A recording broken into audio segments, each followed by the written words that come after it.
Cleveland, this is for you. Believeland with an absolute biblical ass beating at home. Can't say I didn't see this one coming. Can't say I didn't warn you guys. I said 30 or 40 the Knicks would beat the Cleveland Cavaliers by tonight in Cleveland in the elimination. The writing was on the wall after the Cavs laid down in game 3 at home. Why prolong the inevitable at this point? If you're the Cleveland Cavaliers, I would be shocked if these guys didn't already have their travel itineraries mapped out starting for, I don't know, maybe later tonight. They're just going to all fly out from the airport tonight. They're going to take their showers.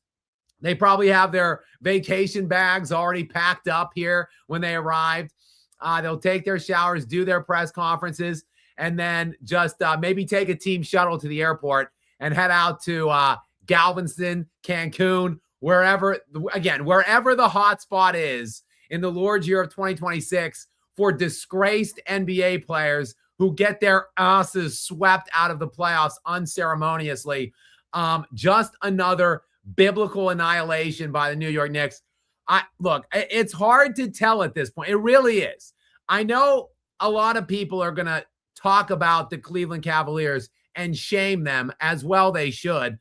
93 points and a 37-point beatdown at home in an elimination in a closeout sweep, the final 130-93.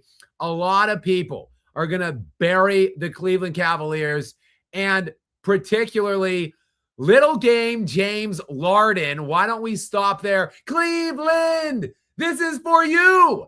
James Harden with another James Harden playoff performance. Just a vintage James Harden performance tonight. 12 points in 33 minutes on 2 of 8 shooting from the field, 5 turnovers and 2 assists. So actually, typically we've been watching James throughout this playoff run and his whole career for that matter, get more turnovers than field goals made. He's done it over 25% of his playoff career now, of which that consists of around 200 appearances now. But tonight, he outdid himself in this elimination game. He really did. 12 points, 2 of 8 shooting, 2 assists, and 5 turnovers. So in tonight's game, he saved something special for this elimination game in which his team was going to get their asses obliterated by 37 points. He actually had more turnovers than both assists and field goals made combined. Cleveland, this is for you. James Harden, incredible performance again. Just when we think this guy can't get any better, can't raise his own bar anymore, can't continue to take our breaths away, he does it again and again and again. This guy is like the Michael Jordan of playoff shit jobs. I mean, it really is breathtaking. Like, again, I thought I've seen it all from him, but he just keeps going to the next level and delighting us time and time again. So that really is the predominant takeaway for the Cleveland Cavaliers side. Donovan Mitchell, look, he's finally got out of a second round, first time in his entire NBA career. More than we can say about Joel Embiid. Donovan has had his struggles throughout this postseason, throughout this series. But tonight, he was the only person that showed up for the entire Cavs roster. 31 points on 9 of 18 for Donovan Mitchell tonight. 31 of their 93 points. He shot 50%. The whole team shot 42.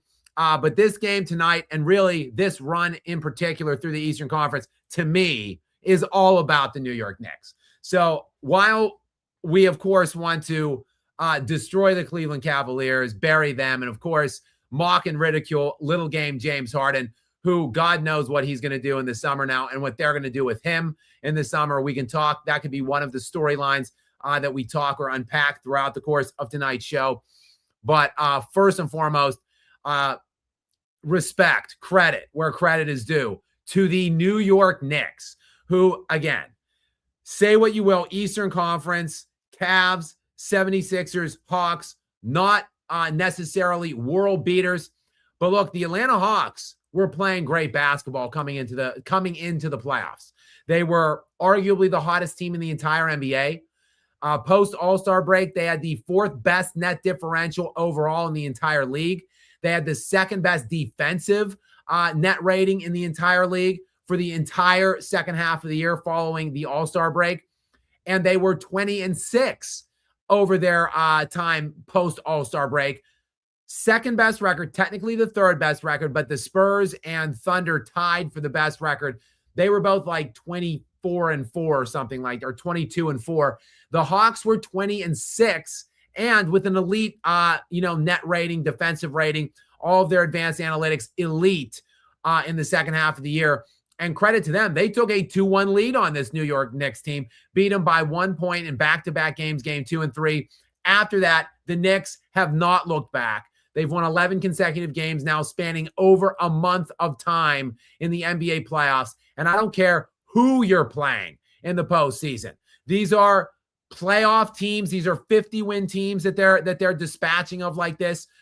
Just absolutely on a different level right now. The New York Knicks are machine-like.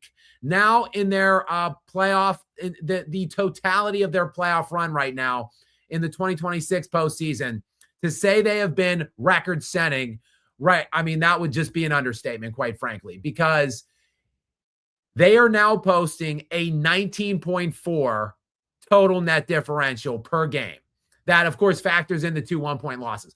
So all told, all the games they've won and the 2 that they lost, cumulatively 19.4 points per game differential. Unheard of. The 2 all-time best teams in league history, in playoff history, in terms of differential, let me lay these 2 teams on you. The 2017 Cleveland Cavaliers, that would be the team in the first year after they added Kevin Durant to a 73-win team.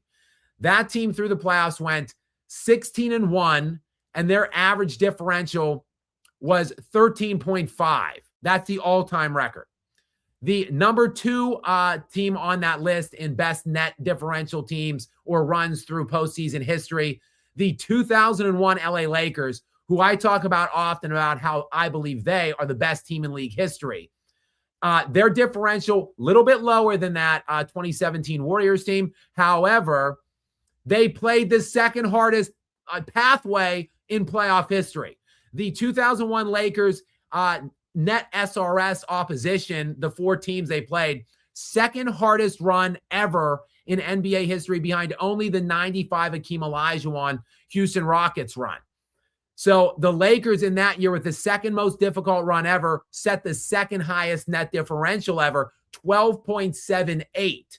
So right around 13 points per game. That Warriors team in 2017, 13 points per game, 13.5 points per game, all-time record. 2 teams that easily won the NBA championship. 2 teams that each lost only 1 game. Now this Knicks team, again, I repeat, 19.4, absolutely shattering those marks set by the 2017 Warriors and the 2001 Lakers. And I know what you guys are all thinking or what you might be saying right now as I open this show. Well, yes, Skap, but they're going to get blown off the floor by whoever comes out of the West. Not so fast. Look, I think whichever team comes out of the West, whether it be the Spurs or the Thunder, we do not know which team that will be at this moment because they are locked in a 2-2 series right now. Game 5 pending tomorrow night in Oklahoma City. Thunder are right now sitting at 5.5-point favorites to take a 3-2 lead in that series, which would, from a historical standpoint, give them a 95% chance to win that series. Both teams dealing with injuries. De'Aaron Fox dealing with some kind of a lingering ankle injury. He's been playing through it.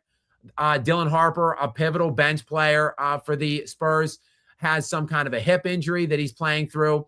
And then, of course, for the Thunder, Jalen Williams still out with a continually nagging hamstring injury, which has cost him virtually 80% of his season so far this year. And now A.J. Mitchell, the guy that has saved the Thunder and really meant that they haven't missed Jalen Williams. Well, now he's out with a calf strain, which is a world of trouble for the Oklahoma City Thunder. So whichever team clears this series is going to be beat up. They're going to be on less rest, and they're going to be playing this machine New York Knicks team, which are just obliterating teams.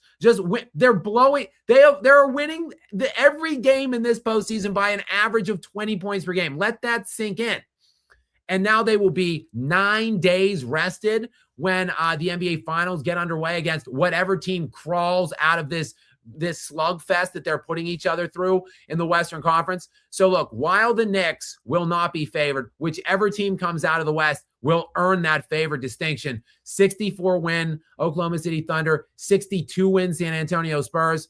The two best teams in the NBA all year long in terms of net differential, if you look at that kind of stuff, or total differential. But right now, the way the Knicks are playing, I don't know that I can ever remember a team on this kind of a roll in the postseason in like 30 years of watching NBA playoff basketball. They're playing elite defense. They're playing together as a team, and they're just not even in contests by and large. They've got a very clutch, seasoned, elite NBA scorer in Jalen Brunson. They've got Karl Anthony Towns, who is doing everything right now. He looks like one of the best players in these NBA playoffs, and just an elite complement of supporting cast right now. OG Anunoby looks like he's fully back from that little hamstring injury that he had. He's back. He's shaking the rust off. Josh Hart, Mikal Bridges. Even tonight, I talk about their bench and how limited their bench is. Well, they even got a lot of support from their supporting cast tonight and their role players on the bench or on the road in a closeout opportunity, primarily Landry Shamet, who had 16 points on 5 of 6 and a game best plus 28 off the bench, plus 28 in only 19 minutes. So in the 19 minutes he was on the floor, the Knicks outscored the Cavs by 28 points. And while Mitchell Robinson's stats don't look crazy, he was big off the bench as well. He had 10 rebounds. The Knicks, speaking of rebounds, absolutely dismantled the Cleveland Cavaliers on the glass. Quite frankly, I've been watching, like I said, NBA playoff basketball and NBA basketball in general for like 30 years. I can't remember seeing a team out-rebound another team by nearly 30. 30. The New York Knicks had 60 rebounds in this game tonight to 33 of the Cleveland Cavaliers. That is just, it is literally unbelievable, unheard of. I've just never heard of anything like that before. I have to do some research later on tonight when I get off the show. I didn't have time really to look into it before I hopped on, but I'm going to look into it overnight. Also, 33 assists for the New York Knicks. They made 48 field goals, so 33 of them were assisted. Just a total and utter ass kicking all the way up and down the court by the New York Knicks. And it's hard to tell at this point whether it's a case of great Knicks or terrible Cavs. As always, the answer is yes. It's probably a little bit of both. The Cavs definitely just mailed this one in and didn't show up at all. And realistically, who can blame them? Down 3-0. And the Knicks on this kind of a historical run, there was a 0.0 Blutarski percent chance of the Cleveland Cavaliers coming back in this series and doing anything of note. So rather than do that, of course, they just all contacted their travel agents, and they will be heading out tonight probably on a team shuttle bus.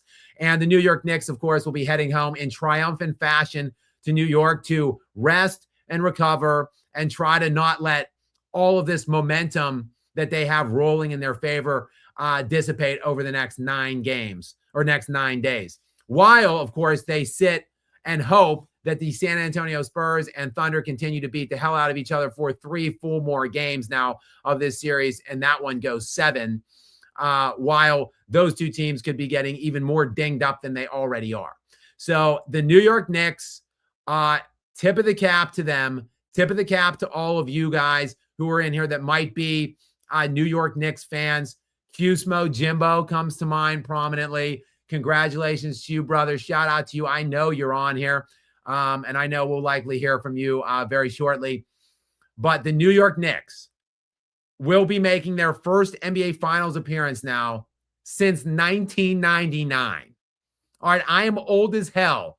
I was a teenager when the Knicks last went to the NBA. I could barely drive, I think. I think I might have had like my learner's permit the last time the New York Knicks were in the NBA Finals. So Gotham City right now is partying like it's 1999, though. I don't know if that's the word I would use. New York is probably under siege right now by all of the fans. They're probably out in the streets, and there's probably some tomfoolery and shenanigans happening. Like I said a few days ago, for some reason, generally speaking, the closer these big city teams get to championships, the cities just get destroyed no matter what happens, win or lose. So who knows? May God be with you, New York, that you probably will need the Batman tonight in Gotham City for what's probably going on with the parties that are raging on the streets right now there. But damn it, they have earned it, because it has been a long 27-year wait for the New York Knicks to get back into the NBA Finals, and even longer than that since they've won it. 1973, the last time that this storied organization, one of the top franchises in NBA history, has won an NBA championship. Their two stars, I talked about this a few days ago, Karl Anthony Towns and Jalen Brunson, were 23 and 24 years respectively away from birth the last time this franchise won an NBA championship. So that is the task at hand. Can they restore? Can they return a title to Gotham City? If they do it, obviously this team will be utterly immortalized. They will, as the saying goes, never buy a meal or a drink in that city ever again. Nobody on this team. And Jalen Brunson and Karl Anthony Towns might both etch themselves into the New York Knicks Mount Rushmore if they somehow pull this thing off against one of these juggernauts from the Western Conference. But guys, it was a utter beatdown tonight. I don't know what kind of buzz we're going to have here in the comment section tonight, but I'm going to hit your comments here very shortly. We still have, about 660 people here tonight, even despite the hellacious game that we just saw. I should say heinous game that we just saw. Thanks for nothing, Cleveland.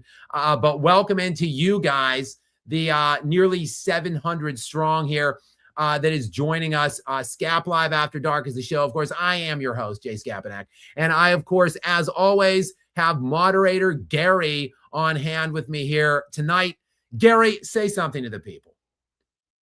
Okay, shout out, question for the chat. We need to come up with a great name for the system that James Harden is, as he has so eloquently declared that he is a system.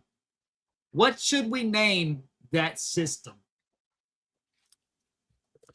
We'll come up with some ideas. That's fair. We can get something running on that front. I want to check his play. Like, the crazy thing is, like, his playoff stats don't really look terrible right now for this year. Like, 17 games going into tonight, 20 points, six assists, and 5 rebounds. 26 and 5 on, 41% certainly isn't good. He's shooting 41% from the field in this playoff run, 31% from the three-point line. And that was after he shot 47% from the field. So about a 5.5 point dippage in his field goal percentage from this regular season to the postseason. And he was shooting, my God, I'm sorry, not for the whole year. I was just looking at his 26 game averages with the Cleveland Cavaliers. But for those 26 games after the trade deadline, when they acquired his services, he was shooting 44% from the three-point line over that span of time. And he was shooting a ton of them, too, may I add. So a massive dip there, 31% in these playoffs. So from the 26 games we saw in the regular season to the 17 games that he played in the postseason with the Cavs, from 44% from three to 31%. Cleveland, this is for you. Incredible. Just an ongoing tour de force of pants poopery in the postseason by James Harden. He just never fails to do it. again, I've asked this question. I've lamented this before on this show, and I'll do it again right now at this time.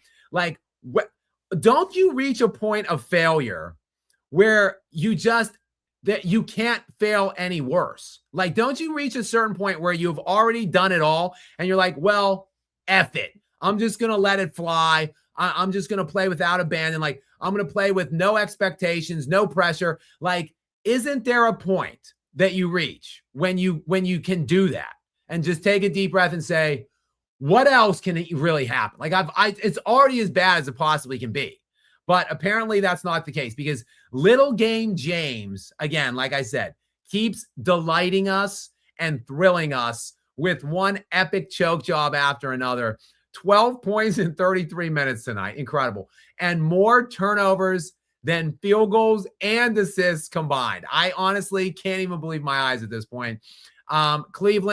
Cleveland, this is for you. A lot of, soul searching to do now in the offseason. A lot of decisions to be made.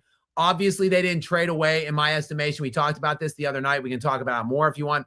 Obviously, they didn't trade away Darius Garland for 26 games in the regular season of James Harden and then 17 in the playoffs. So my expectation is they wanted him for another 1 or 2 years after this, but maybe they don't want him anymore now that they saw this now 18-game playoff run, which was, look, a deep playoff run, if you want to call it that. I mean, they go to the Western Conference Finals, so it is a deep run by definition, but they don't win a single game in the Eastern Conference Finals, and they look extraordinarily outmatched by the New York Knicks. And James Harden looks like, well, James Harden does most of the time in the playoffs. So maybe that expectation or that plan by the Cleveland Cavaliers is now going to change after they've seen what they have in store for them if they would re-up James Harden. And it's probably not going to get better since he's, I think, 37 now. This is his aged 36th season, but I think he did turn 37 within it. So next year he will be turning 38. So maybe they call another old grandpa in the league and see if he wants to return home. Of course, LeBron James, maybe he might have some interest in taking his talents back to Cleveland for a third time. If he does, probably James Harden is on the outside looking in. If not, maybe they do just bring James Harden back. Who knows? I think the Cavs, though, look, when you get just absolutely manhandled in a postseason series like this, just an utter beating. Generally speaking, you need to change something, do something different. And the Cleveland Cavaliers, I want to take a moment and check out the payroll. Like they had this year, they had $212 million officially on the books, 212.14 mil. That is the most salary on the books for any team in the NBA right now this year. So the highest team payroll to get absolutely woodshedded in the Eastern Conference Finals and not win a single game, not get close, not sniff a game. I mean, okay, you're up 22 in game one with 7 minutes to go in the first. I guess that would constitute sniffing a game, but they still lost that game by 11 ultimately in overtime and then waxed, just eviscerated off the floor in the other 3 games that would ensue. So the highest payroll in the league this year at 212. Next year, that jumps to 222. They've got Harden's got a player option, but he's going to decline that more than likely because he wants an extension for probably 2 years and more guaranteed money. And other than that, that's realistically it. The salary is already locked in. So basically, the Cavs can do not much other than re-up James Harden or make trades. They could, throw some guys out on the market, put some feelers out, see if there's anybody potentially any takers. I know Evan Mobley would probably command a lot of interest on the open market. He is contractually under wraps right now through 2029, 2030. It's a big number, though. He was due $270 million at the beginning of this year. Take 46 of that off for this season, but that's still like $220 million that they owe this guy and that the next team that might acquire his services would owe. But look, he's only 24 years old, 24. In his second year in the NBA, he finished, first of all, in his first year, he finished second in Rookie of the Year voting, 15 points and 8 rebounds as a 20-year-old rookie. The next year, he jumps up to Defensive Player of the Year, third place finish, and All-NBA Defense 1.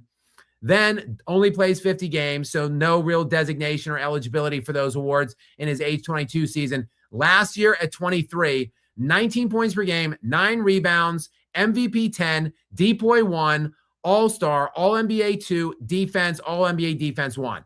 This is an elite player, an elite young riser in my estimation. I think the whole league would have interest in this guy if and when he might become available. But realistically, what else can the Cavs do to get closer to being able to compete for an NBA championship? You guys let me know in the comments field. And speaking of which, guys, we are, right around the half an hour mark now into the show. It is 11 o'clock right now on the East Coast of the good old US of A, where Gary and I are coming from.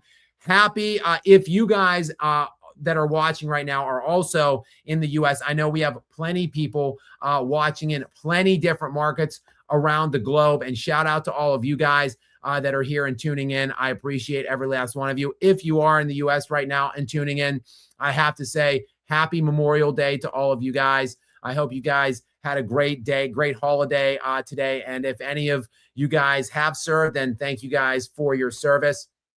But we are now 30 minutes in, and that is typically when I like to get to you guys and see what direction and path you want to take it. So let's hit up some comments, Gary, unless you would like. Yes, Gary would like to add something else. Go ahead, Gary. No, it's about the super chats. I don't know why. Cuse Mode came in first. He had the first super chat at 10:35, but it bumped him from the top to the middle for some reason. So I wanted you to get to his first since he came in first. And because he is an honorary New York Knicks fan and not just a bandwagon jumper, Cuse Mode, let me know in the regular chat, Cuse Mode, how long have you been a Knicks fan? Has it been like, how many years have you suffered? So we'll see just how sweet this is. As his message says, sweet. Say what you will about the draw of opponents in this playoff run for the Knicks, but we took care of everything within their control. Incredible job by the role players tonight, especially from Shamet and Mitchell. Yes, I mentioned Cuse Mode in my lead-in because, damn it, he deserves mention. He's a great friend of the show, long-time listener here with us now. Going back to last year when we started doing this thing, he's pretty much in every one of these, and big Knicks fan. So shout out to you, Cuse Mode. I knew you would be in here. Thank you for your kind, generous donation as well. I appreciate it. And I did say plenty about their draw of opponents in my open as well. But I still believe that the New York Knicks are on a historic run right now. Just a roll of rolls, 19.4. And look, even if they're not getting blown to pieces in the next round, there's no way. They're not going to be favored, probably not in any single game next round, especially if they draw the Thunder. But they're going to win games, plural, next round against either team. And the games they do lose, they're not going to be like 20, 30-point blowouts. So this is going to be like they're going to have the all-time NBA record for net differential in a postseason. Like if they win like 2 games next round, just 2, and if they don't win, which look, if history tells us anything, really, it's that they are going to win. Like if you look at I know you guys are going to say they're in the East, their opponents aren't any good. If you look at all of the teams, look at the top 10 teams in total net differential in postseason history, like mostly all of those teams win the NBA championship. And now this Knicks team is going to run away with that record. So it's been an unbelievable run by them, and counting them out next round would be a big mistake in my opinion. Next thing we've got Mr. Boom 751. Thank you for being here. I appreciate it. D Mitch should be asking for a trade after this game, this series, this playoff run. Maybe that's something else they can consider doing, is trading Donovan Mitchell, because look, he's got $50 million on the books next year, and then a player option in 2027, 2028. So he can decline that player option, obviously, and essentially he is on an expiring 1-year deal beginning now. Like, this season is over. So, like, look, he's only 29. He's in his age 29 season right now. He made second team All-NBA this year. So, first team All-NBA last year, second team this year. He was second team 2 years. So in 4 years, he's been first or second team All-NBA now. And look, career 25 point per game score, top 6 all time in scoring per game in the postseason. The guy's a superstar. Yes, he has had his own playoff struggles, but maybe it's just time. Maybe the Cleveland Cavaliers have taken this thing with this current iteration as far as they can go, and it's just time to restart and blow things up altogether. And maybe Donovan Mitchell wants to just get the hell out of Dodge right now while the getting is good. We could just do a swap. We could do a Jamal Murray, Donovan Mitchell swap straight up. They make the same amount of money. You interested, Cleveland? I'm trying to get rid of Jamal Murray, obviously. Jamal Murray and Aaron Gordon are on the trade shelf right now, guys. So, maybe we could look, actually, Donovan Mitchell and Jamal Murray, who are intrinsically tied together forever because that crazy bubble duel they had back in the 2020 Orlando bubble in Disney, where they each dropped 50, dueling 50-point games in the same game against each other. Actually, very similarly aged. And the Denver Nuggets, Gary, I don't know if you knew this, drafted Donovan Mitchell, and then they traded him, I think, on draft night, ultimately. So maybe it's time for Donovan Mitchell to go on home, and we can just swap Jamal, do a little heads up, Jamal Mitchell swap. Isaac LYK is in next. Little game James strikes again. Knicks insane. 100%. The Knicks are on a historic tear. Like, somebody put them out there on fire. Can the Thunder or the Spurs be the fire extinguisher to the insane run, this insane heater that we've seen right now from these New York Knicks? Honestly, it's just a crazy run, and I'm just happy for the city, happy for the long struggling fans. Jovar 3649. Hopefully I got that right. I never know exactly how to say some of these handles, and I apologize for that, guys. Jovar, thank you very much. Welcome into you. I appreciate it. Cavs aren't even worthy of being sent to Galveston. Yeah, I mean, I don't know. Where should they go? Like Sandals? Like a Sandals resort somewhere in Mexico? Should they all just get on like a discount bargain cruise destination or something like that? Yeah, I don't know. That's a good point. Maybe Galveston is too good. It's too good for them. Maybe you're right. I think I'm with you on that front. Next in, we've got Baby Pluto. Welcome in, Baby Pluto. Thank you for being here. Let me see if Baby Pluto might have sent us anything else down the line. Not that I can see. Maybe just wanted to send us something, some support. Baby Pluto, if you are in the main chat still, if you're on still, hopefully you are. If you're in the main chat, just let me know if there is a question or comment you wanted to accompany that. Gary, keep an eye on it. I'll read these next couple and let me know if Baby Pluto gets back to us. If not, Baby Pluto, and you just wanted to give us a kind donation, I appreciate you. Thank you very much. Next in is Praise the Dawn. Welcome in, Praise the Dawn. James Harden is a choking sack of shite. That's honestly, that's about as nice as of a thing as you can possibly say about James Harden tonight on the heels of that game. 2 of 8, 12 points in 33 minutes, more turnovers than assists and field goals made combined. He was only a minus 19, actually, which is kind of crazy. He had the second best plus minus in the starting 5. And it's a bad night for you when minus 19 is the second best plus minus for the starting five. Max Strus with a -9 led the way of the starting five. And Evan Mobley, who I talked about a minute ago, -30, the worst plus minus on the floor tonight for either team. But yeah, you're right. Praise the dawn. You'll get no pushback, obviously, from me on any words of negativity you want to drop on little tiny game James Larden.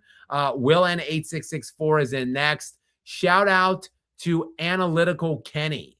Now, Gary, I'm not sure what does this mean exactly, Will N. It's Kenny Atkinson, who was talking about the Cavs won analytical wise 2 out of the 3. So analytically, the series should be tied 2-2 now.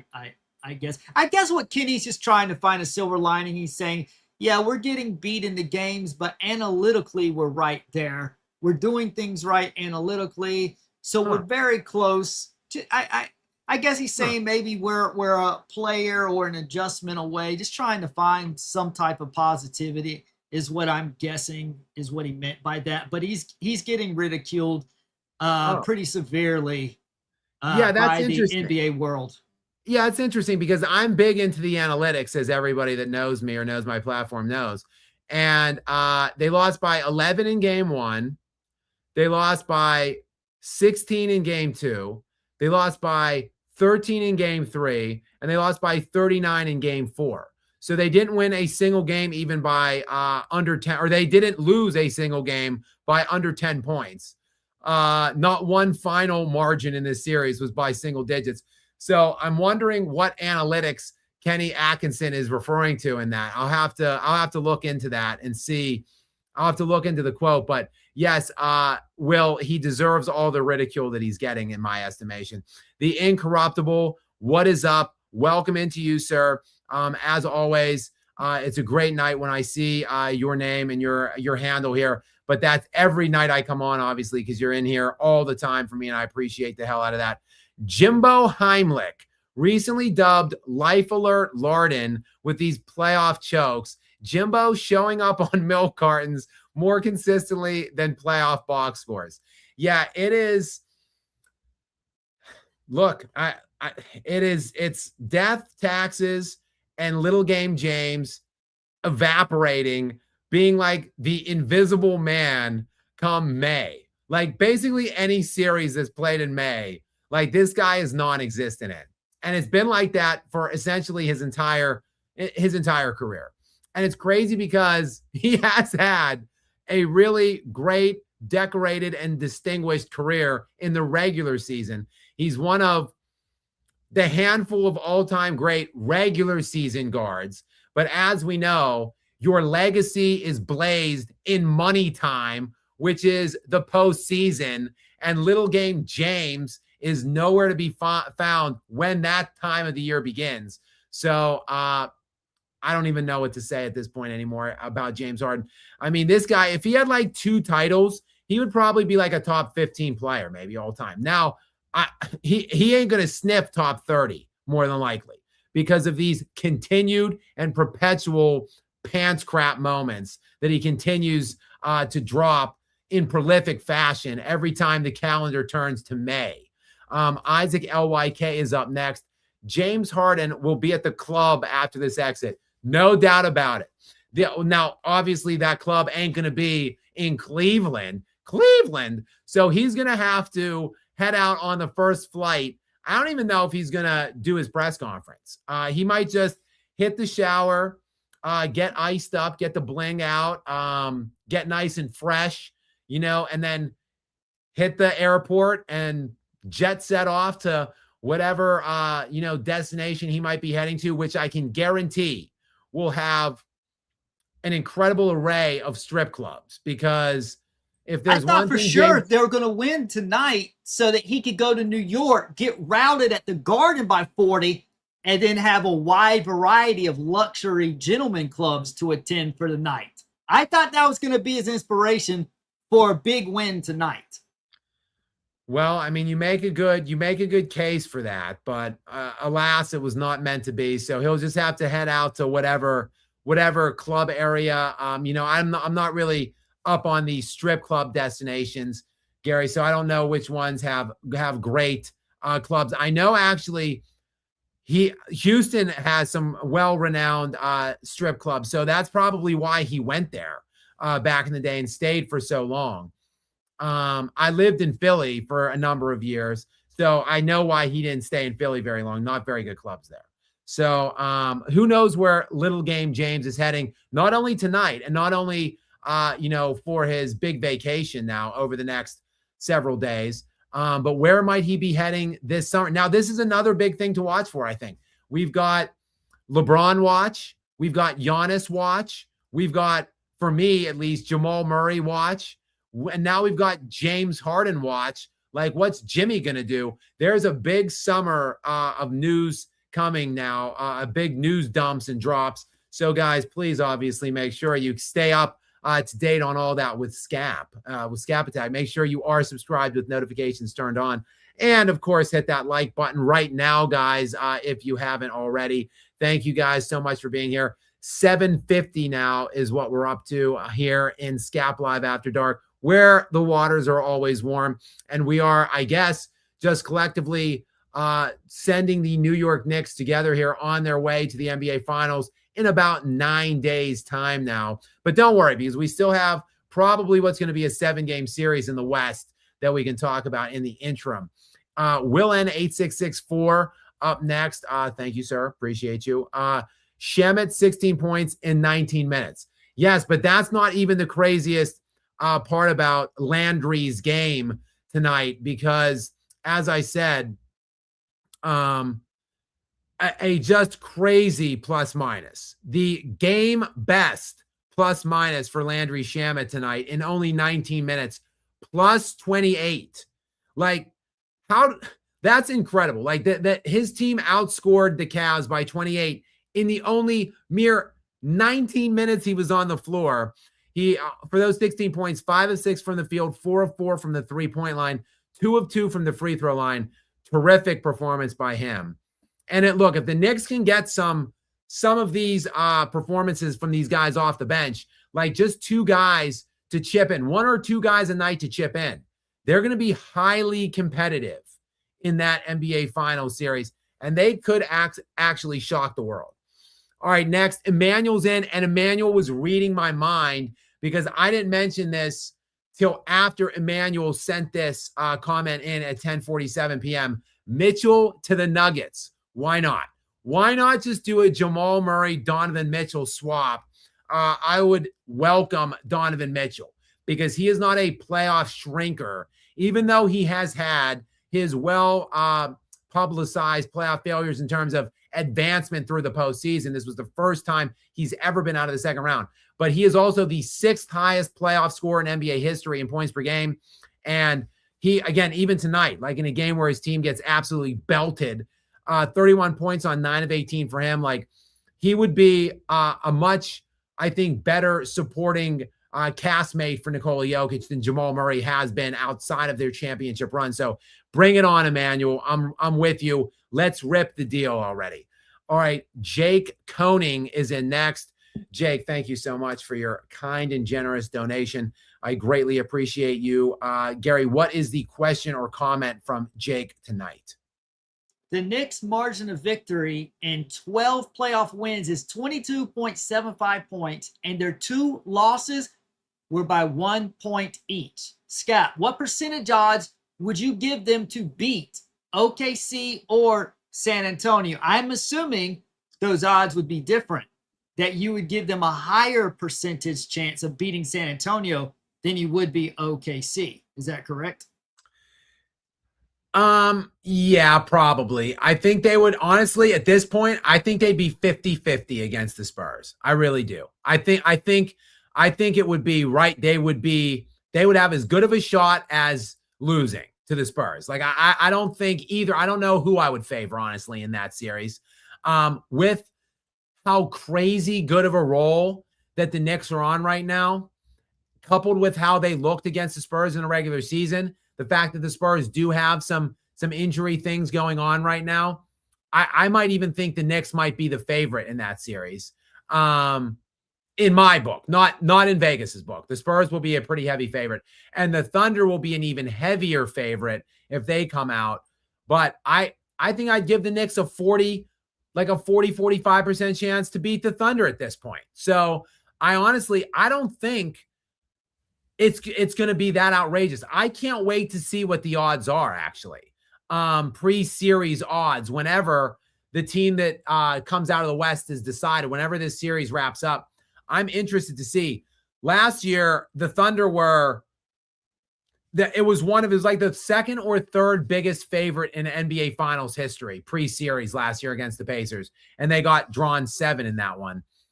I think the Knicks are not going to be that big of an underdog as the Pacers were last year, but they will be a pretty heavy underdog depending on which one. I think they'll be dogs against either and a bigger dog against the Thunder, but I really do think, like, I don't believe this is just all about they're playing bad opponents. They are on an absolute run right now. They're shooting. They are lights out right now. They're playing elite defense. They're getting a number of contributions up and down that lineup. Anybody like in their starting 5 could drop 30 and be the guy on any given night. They've got Brunson. If all goes wrong, they rely on him. And Karl Anthony Towns, he's just been a star in these playoffs. So I think the Knicks have a real shot in this next series. I really do. Stump 4522 is in next. Welcome in to you, Stump. Thank you very much. I should say welcome in again. All these guys, regulars, of course, all of you guys are regulars, and I appreciate you always for showing up for me here. Gary, what is the this very generous donation? What is the comment accompanying it? The Cavs got swept. Did the Cavs actually make a deep playoff run? Did the tree actually fall and make a sound? Will LeBron and Bronny go to the Cavs next season? At this point, I would rather have Bronny than James Harden. I've been saying, making this analogy since the Lakers lost in 4 games in the second round. Again, the old, I think it's a philosophy, like the day one philosophy saying in the first class, right? Philosophy 101. If a tree falls in the woods, but no one's there to hear it, does it actually make a sound? So, like I said about the Lakers when they got swept in the second, if the Lakers make the second round, but don't win a game in it, did they actually make the second round? So you can apply that same logic and reasoning to the Cleveland Cavaliers. Did they really make a conference finals run if they didn't win a single game in it? Yeah, kind of hard to make that case. And look, the Cavs, I mean, they won they won a first round series, which I believe went 7. I think they beat the Hawks, I think, or not the Hawks. They beat the Raptors, the Toronto Raptors, and I think that one went 7 actually. So let me just confirm I am right. Yes, they went 7 with the Raptors in the first round. Then they went 7 again with the Pistons. Now, the Pistons were a great regular season team. They won 60 games, like taking nothing away from that win. And the Cavs had to win a game 7 on the road. So again, take nothing, no credit away or whatever, I guess. But they went 7 in both games, including the first round series, or they went 7 in both series, including the first round series. And then they got obliterated in 4 games in the East Conference Finals. And look, the Raptors, I love Darko Rajakovic, the legendary head coach. It's a complete crap fame, Darko. Love him. Don't want to belittle his Raptors, but like getting taken 7 in the first round by like not even one of the more elite, easier, like they sidestepped. I thought like the Celtics might be the best, like the second best team, or honestly starting the playoffs, I thought the Celtics were the best team in the East. Then the Knicks were the second best team in the East. So they get through to the East Finals without having to play the Celtics, of course, because they barfed all over themselves. And then when they meet the Knicks, one of the 2 best teams in the East, in my opinion, and the Cavs would have been like the 3rd best team in the East to start the playoffs. They are so clearly outmatched and outclassed by the New York Knicks once they got into the series. So Stump, you're right. I mean, I think you got to change a lot right now in the summer. I think Cleveland has to really take a deep, introspective, soul-searching moment here in this off season and say, what are we doing here? Like, what are we really doing? Maybe it's time to put Evan Mobley on the block. Maybe we do get rid of Donovan Mitchell. We'll see. We'll see. There's a lot of big things, a lot of big storylines circling this summer, probably right around, mid-June to like early July. All this stuff will start getting sorted out. So that will be a very busy time, for me and for the NBA. So, guys, of course, I'll be covering all of that. AJ O'Henry 447 is up next. What's up, AJ? Welcome back into the show. Thank you for being here. LG Knicks or Knicks are going to the finals. You rooting for us? Let's go Knicks. Let's go Knicks. They're going to the finals. Are you? Yes, I'm rooting for you, AJ. I would say, look, if the Spurs take out the Thunder for me, I will be indebted to the Spurs. I will feel a certain way towards them. Like whenever a team that I hate or dislike or I'm rooting against gets taken out by another team, like I'm indebted to that team. Like when the Mavericks beat the 2011 Miami Heat super team, like I was indebted forever to that Mavericks team. So if the Spurs take out the Thunder, then I will feel a certain way towards them. And really, if it's Spurs Knicks, I don't know that I would have a dog in that fight. Like I'd be really happy for either team that wins. I would be rooting against nobody. I'd be sad to see one of those teams lose, actually, and I'd be happy for whoever wins. But if it's Knicks and Thunder, hell yes, AJ. I will be firmly entrenched on your New York Knicks bandwagon. I might have to get some New York Knicks apparel for the next 2 weeks. Go New York, go New York, go. Next, Stump is back in. Welcome back, Stump. Knicks' toughest opponent were the Hawks. Let that sink in. I know. I get it. But look, they would have played the Celtics in the second round. The Celtics, to me, were the best team in the East this year, and the Knicks were the second best going into the playoffs. So that would have been a viable opponent in my estimation. But the Celtics, they choked all over themselves, vomited all over themselves like they're prone to do, and the 76ers beat them. So that became the opponent. The 76ers won 3 straight games against the Celtics, beat them badly in several of those 3 games, by the way, in 2 of the 3 games. And then the Sixers had no hope against these Knicks. So, I mean, let that sink in. The Sixers, who beat the best team, in my opinion, in the regular season in the Celtics, a team that I thought could give either the Spurs or the Thunder a series in the finals. The team that beat them got absolutely blown to pieces by this Knicks team. And look, the Hawks, yeah, you can make fun of them for their name recognition or lack thereof. But like I said in the lead, the Hawks were elite in the second half of the year. They were Thunder and Spurs caliber. They had a similar net differential to the Spurs and the Thunder, and they had a similar overall win-loss record to the Thunder and the Spurs. So, and they gave the Knicks games in those first 3 games. Game 1, the Knicks won, but it was a tight, hard-fought game. Then games 2 and 3, tight, hard-fought games, and the Hawks came out on top. And then after that, the Knicks beat them by like 50 or 60 in one of those games. I think they had a 60-point win in one of those next games. And then they, in the elimination game, won by like 35 or 37. So the Knicks have just absolutely been on one. Skap, you'd look great in a Melo jersey. I just said, AJ, I need to get me some Knicks gear. I don't know if it would be a Melo jersey, though. I would want some current Knicks gear, maybe. Also, I'm not never been big on wearing jerseys. I don't own many. I own like a Michael Jordan jersey. I own a Kobe Bryant jersey. And I think I own a Randy Moss jersey. Those are like those 3 and Tom Brady are my 4 favorite athletes of all time. I don't really wear jerseys. It's kind of weird to me. No disrespect to people that wear jerseys. No disrespect. Full stop. I don't want to infer disrespect to anybody that has jerseys and wears jerseys, but I think it's weird to wear like some other grown man's name on your shirt or on your jersey when you are also a grown man. So in my adult lifehood or my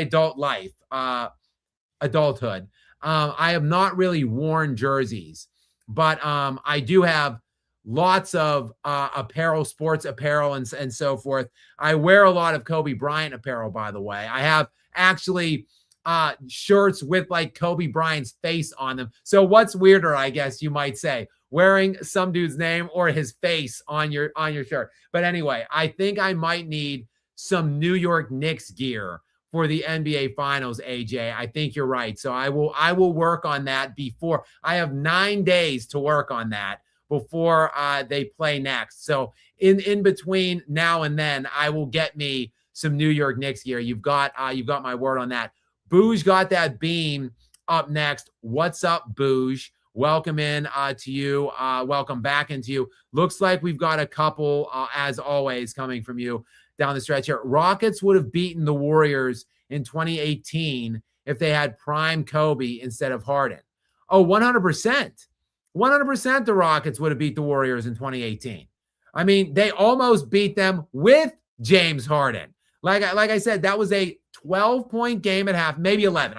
I think the Rockets were up 11 in Houston at halftime in Game 7 against that 2018 juggernaut Golden State Warriors team with KD still on it.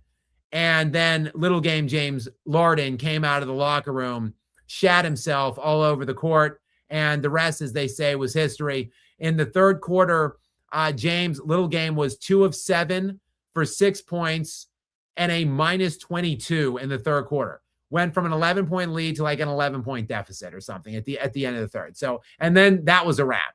But if you put the Black Mamba, the prime Black Mamba on that squad, 100% Booge. The Rockets are going to the finals that year. And then they're beating LeBron's Cavaliers in the finals when they get there.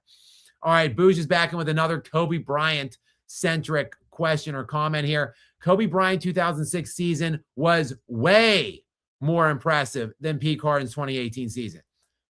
Agreed, completely.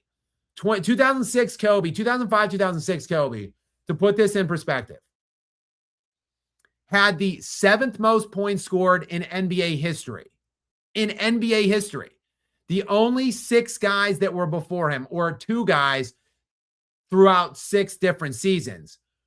Wilt Chamberlain, 4 instances in the 1960s where league-wide scoring averages were at least 115 or higher. And then Michael Jordan's 2 1980 seasons where league-wide scoring was 109 and 108 points per game.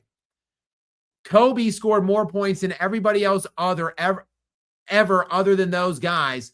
And in the year he did it in 05-06, 96 points per game.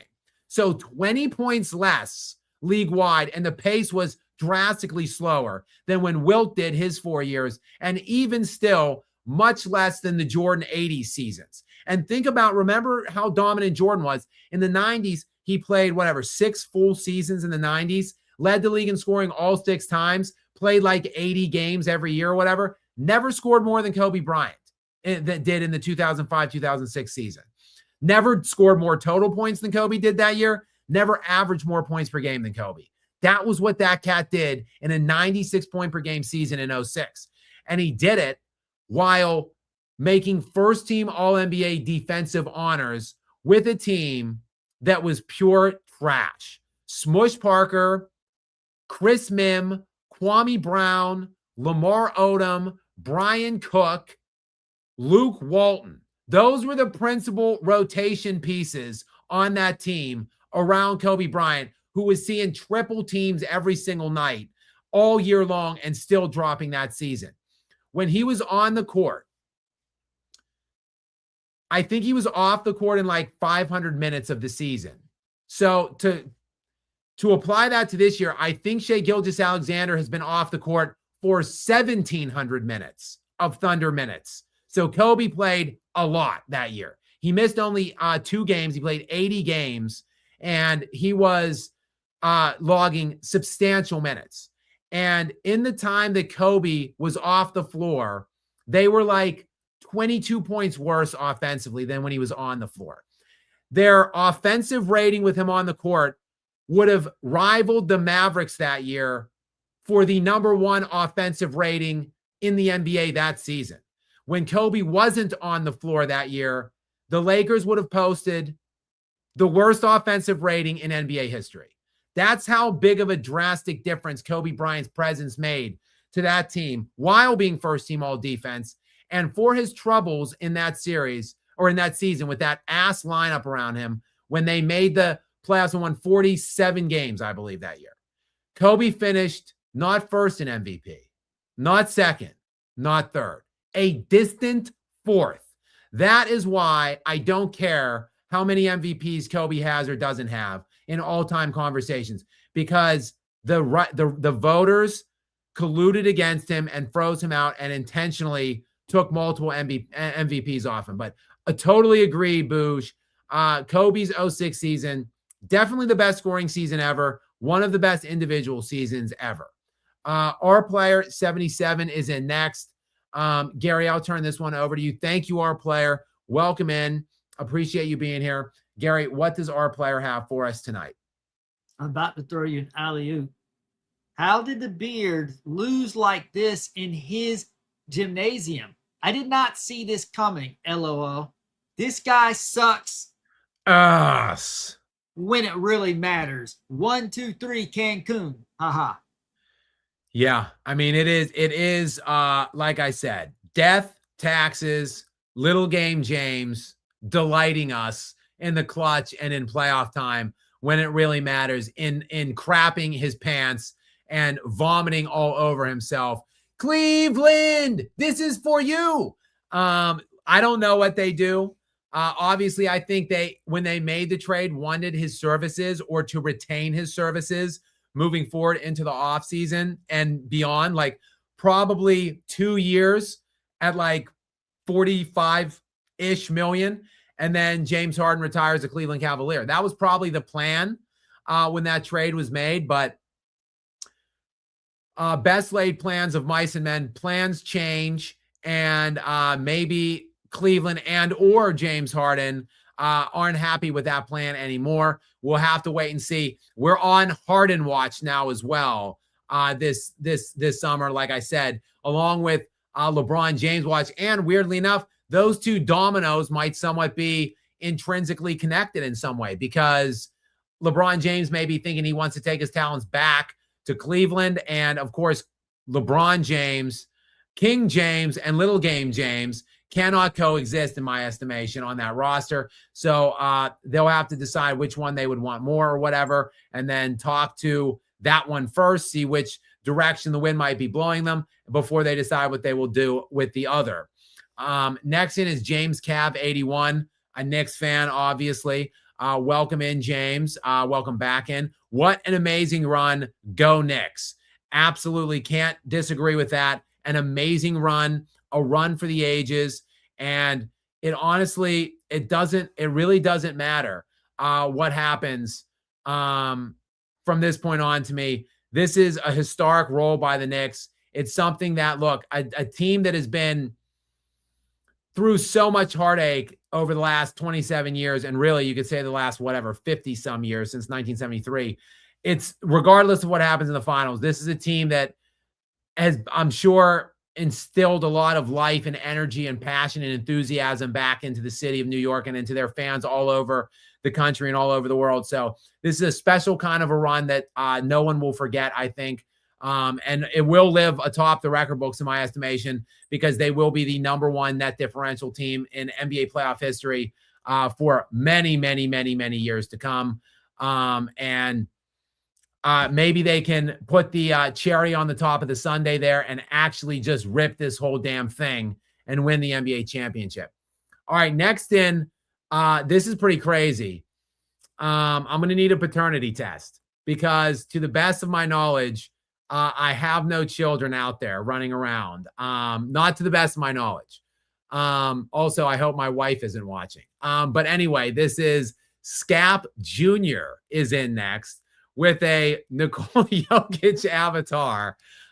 Thank you, Skap Jr. Again, to the best of my knowledge, I have not fathered any children. So like I said, I would need to see some kind of a paternity test before we can make that official. But Skap Jr. with the Jokic avatar says, "Hello, Father. I am happy to see Spurs beat up OKC." Well, Junior, me too, obviously. If you are obviously a chip off the old block, as you have the Nikola Jokic avatar up there, and you're hating on OKC. So, yeah, we're aligned on that one, Junior. So keep it up, kiddo. Let's hope our Spurs keep it up, I should say.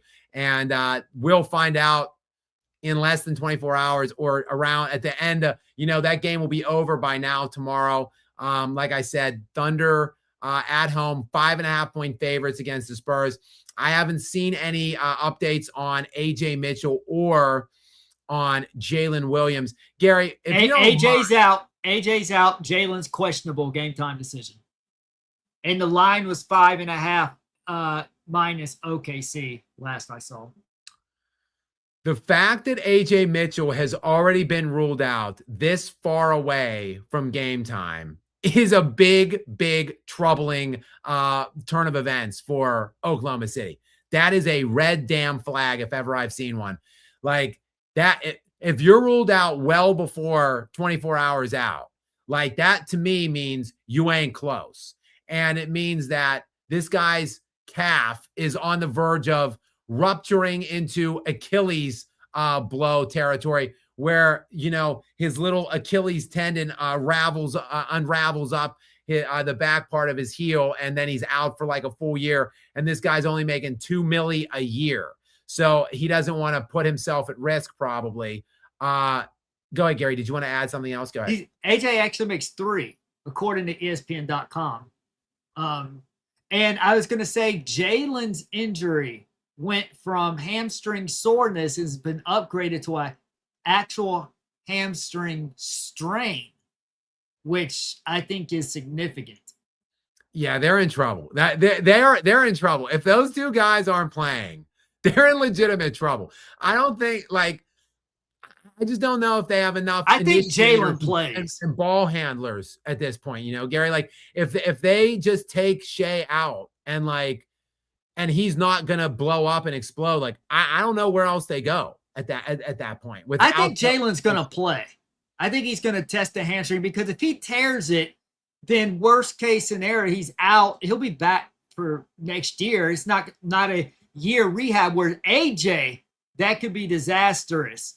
But Jalen, I think if you're the Thunder, you risk the hamstring, because if you just tear it, then you're out. But if you don't play, you're probably going to be out anyways. So just to confirm, AJ Mitchell does make $3 million even this year, 2.8 next year, and then a team option the following year, 2027, 2028 for 2.8. But still, that is chump change in the NBA. That is nothing. I mean, when you see some of the money these guys are making in the NBA today, it's just absolute madness. All right, Stump's got something for you, Gary. Stump 4522, an idea for you that you asked. You posed the question to the chat for Gary. James Harden, the system error, 4044 games play, 0 win, 0 loss, not found. James. That is a long nickname right there. But we could just shorten that to the system error. I kind of like that. James Harden, the system error. I do. The system error 404. Because you see a 404 code. So that other 4 is the system error 404. And it should be a period there. Then 4 games play. 0 wins, 4 loss. Not found, James. The system error 404. That is pretty good, Stump. Yeah, that's good, Stump. That's pretty catchy. That's good work. I like it. Maybe I'll have to put that up on one of my videos if I make something about Little Game James and his epic collapse yet again in this postseason. Our player 77 is back in. I'm so happy for Mike Brown. Great run. 4 W's left. It's true. I mean, me and Gary have talked about Mike Brown throughout this postseason. I don't think stuff that Gary said is unfair to Mike Brown. I think he is a good coach. I don't think he's a great coach. I don't think he's in the top 5 best coaches in the NBA. At least he's certainly, I don't think is thought of in that way. He's won 2 Coach of the Year. So like, yeah, he's a good coach. He's had good moments. But like nothing that would distinguish him as a great coach. If he takes this Knicks team through this whole postseason and lifts that Larry O.B. at the end of in about 2 weeks, that lifts him into great coach designation, I think. And that would be like a career-defining moment for Mike Brown. So our player, he's, like you said, 4 W's left.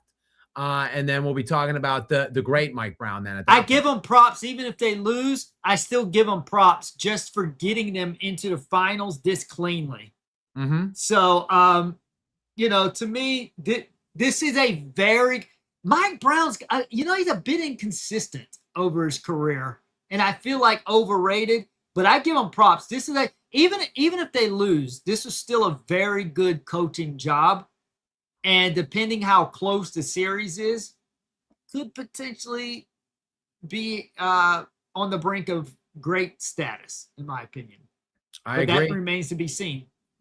I agree. He's bounced all over the NBA. He's been in a lot of different places. And I don't know if I want to see exactly, man, his coaching career started in the NBA, Washington Wizards assistant in 1997-99 through 99. So, it's been 30 years. And he's been all Wizards assistant, Spurs assistant, Pacers assistant, then the head guy in Cleveland for 5 years. Then he basically took right over in LA for only a year as the head guy. Then he basically picked right up in Cleveland next, then became a Warriors assistant for a while, 2016 to 2022. Then he left and he went and he was the Nigerian national coach for 2 years and left the NBA, came back to Sacramento from 2022 to 2024. And now this year he takes over as the New York Knicks head coach, 2025-2026 NBA season. And in his first year there, he's got them in the NBA finals. So shout out to Mike Brown, who's been all over creation from the NBA to Nigeria. And now he's going to the NBA finals with the New York Knicks. Booge got that beam, is back in and is giving me just, why do you do this to me, Booge? Why do I don't want to imagine. It's too good to me to imagine. He says, imagine Jokic on the Knicks in the weak East. God, would I love it. From your ears or from your mouth to God's ears, I should say. But look, with the Knicks on this historic run, regardless of what happens, they're obviously going to run this thing back next year. But really, if you send Jokic anywhere, like I think if you were to send him to the East, why not send Tatum and like 6 first-round picks to the Denver Nuggets? And then you've got Tatum and Jamal Murray and Aaron Gordon and whatever, all the other guys there. You probably then get rid of Cam Johnson, re-sign Peyton Watson. It's a fun, interesting team. High scoring, high flying team led by now Jason Tatum with 6 draft picks for rebuild. And you've got Nikola Jokic now with Jaylen Brown in the East on the Celtics and Derek White and whatever else they strap together in the offseason now in free agency. That would be, if you were to trade Nikola Jokic, I think that would work out best for Denver and for the team that would be receiving Nikola Jokic. But that's just a pipe dream too, Booge. I think we all know Nikola Jokic ain't going anywhere. The Nuggets are never going to trade him. He puts too many fans behinds in the seats and sells too many tickets. He is too beloved in that city. They're going to win 50-plus games forever when he's there, for as long as he's there, even if they're not competitive in the playoffs. Who cares for ownership if they're competing in the regular season and they look like they have a chance for a run in the playoffs? Whether that ever comes to fruition or not, they don't give a shit. But hopefully they are at least willing to do what's necessary and trade away basically the rest of the team or whatever pieces they actually can get interest in to try to bolster the guys around Nikola Jokic so he has some semblance of a chance to compete moving forward. All right, Jamos is back in. Welcome back into you, Jamos. Appreciate you as always being here for me, for us, and your generous donation and giving us a comment to further the conversation. Gary, what does Jamos have for us tonight? I'm already hearing fireworks here in New Jersey. Great win from the Spurs. I said the refs would let them fly. Hopefully Spurs get it done, and welcome New York. Would love to see it. Love to see it. Love to see the Spurs and the Knicks run it back from 1999. A young up-and-coming 22-year-old in Victor Wembanyama on the San Antonio Spurs trying to win his first championship, just like a young up-and-coming 22-year-old, well, at the time, technically 23. Tim Duncan was trying to win his first championship with the Spurs in 99 and playing the New York Knicks, who were on a bit of a magical run in 99 because that was a 50-game strike-shortened year, and they were the 8th seed in the East. So not many 8 seeds get into the NBA Finals. So that was kind of a magical run for the Knicks in and of its own right. But this, an even better run in my estimation, far better, because they actually have a real viable opportunity to win this damn thing come 9 days when that series gets underway. It would be really this Knicks run, if they end up winning the NBA championship, it will be one of the more memorable runs in NBA playoff history, in my estimation. Ending a 50, whatever, 3, however long it is. Let's do the math. 73. It's about a 52 or 53-year drought. 53 to be precise. So if they run through with this dominant of a run in the East, then win as a presumptive heavy underdog against the Western team, and they snap a 53-game drought in one of the most, heralded franchises or well-renowned franchises in NBA history. If they do it all in one season, it will be one of the more memorable runs in recent memory, in my opinion, in NBA playoff history. All right, Jay Savage, A295 is in next. Jay, what is up, my fellow Jay namesake? Thanks for being here. Thanks for supporting us. Thank you for the comment here, which is Knicks winning title and Jalen Brunson best Knick.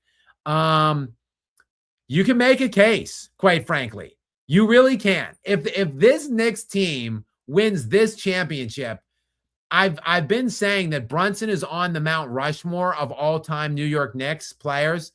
You can make a case that he is the GOAT Knick if they win this NBA championship series. You really can make that case, Jay. That isn't hyperbole, in my estimation. We know that I say a lot of crazy hot takes, but I am not one that's prone for hyperbole, and I don't think that is hyperbolic, that message by my namesake, Jay. The real Donald Trump 1646 is up next. Mr. President, what's up? Welcome back in to the show. Donald Trump listens. He's on typically every night here with us. He's probably thumbing out some late night X posts or whatever while he's listening. But yeah, we got a lot of people in here. We'll see.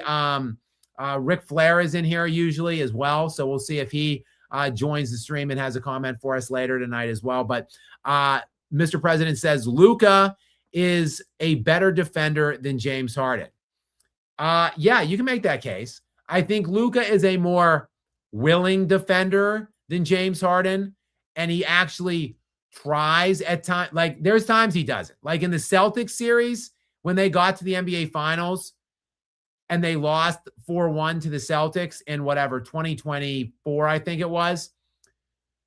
He just quit in that series on defense. Like his numbers don't look that bad offensively, but defensively he was non-existent. He was a non-participant. So you can say some negative things about Luka in his young career about how he performs on the defensive end, but by and large, he is a willing defender. He's just not that good of a defender, but like he will try. And if you have other good components defensively surrounding him, you can hide him in that kind of in the context of something like that. You can hide him amongst 4 other good defenders on the floor. So that's, I think, what the Lakers have to do. That's not what they're going to do if they re-sign Austin Reeves this summer, which I think that's what Luka wants. And if that's what Luka wants, then that's what Luka's going to get. But also what Luka's going to get is another kind of porous to subpar defender. So I don't know how well that's actually going to work out for Luka and the Lakers. But we will see what the future holds on that regard, I suppose. Our player 77 is back up next, or back in again, I should say. Welcome back, our player. Gary, what is the most recent comment or question from our player? I am so appreciative of all the lives you do. Such an amazing lounge where we all have fun on here. Thank you. Question: does LeBron and his son now go back home? Well, our player, thank you very much for the very kind words and supportive words. I do appreciate it very much. I love being on here. I love, honestly, talking daily about stuff, sports, basketball, movies, whatever. I would like to. I know I only did this really during the playoffs last year, and now during the playoffs this year. I talk about doing it often, and I talk about a lot of things often, like what I want to do with this channel, with this platform.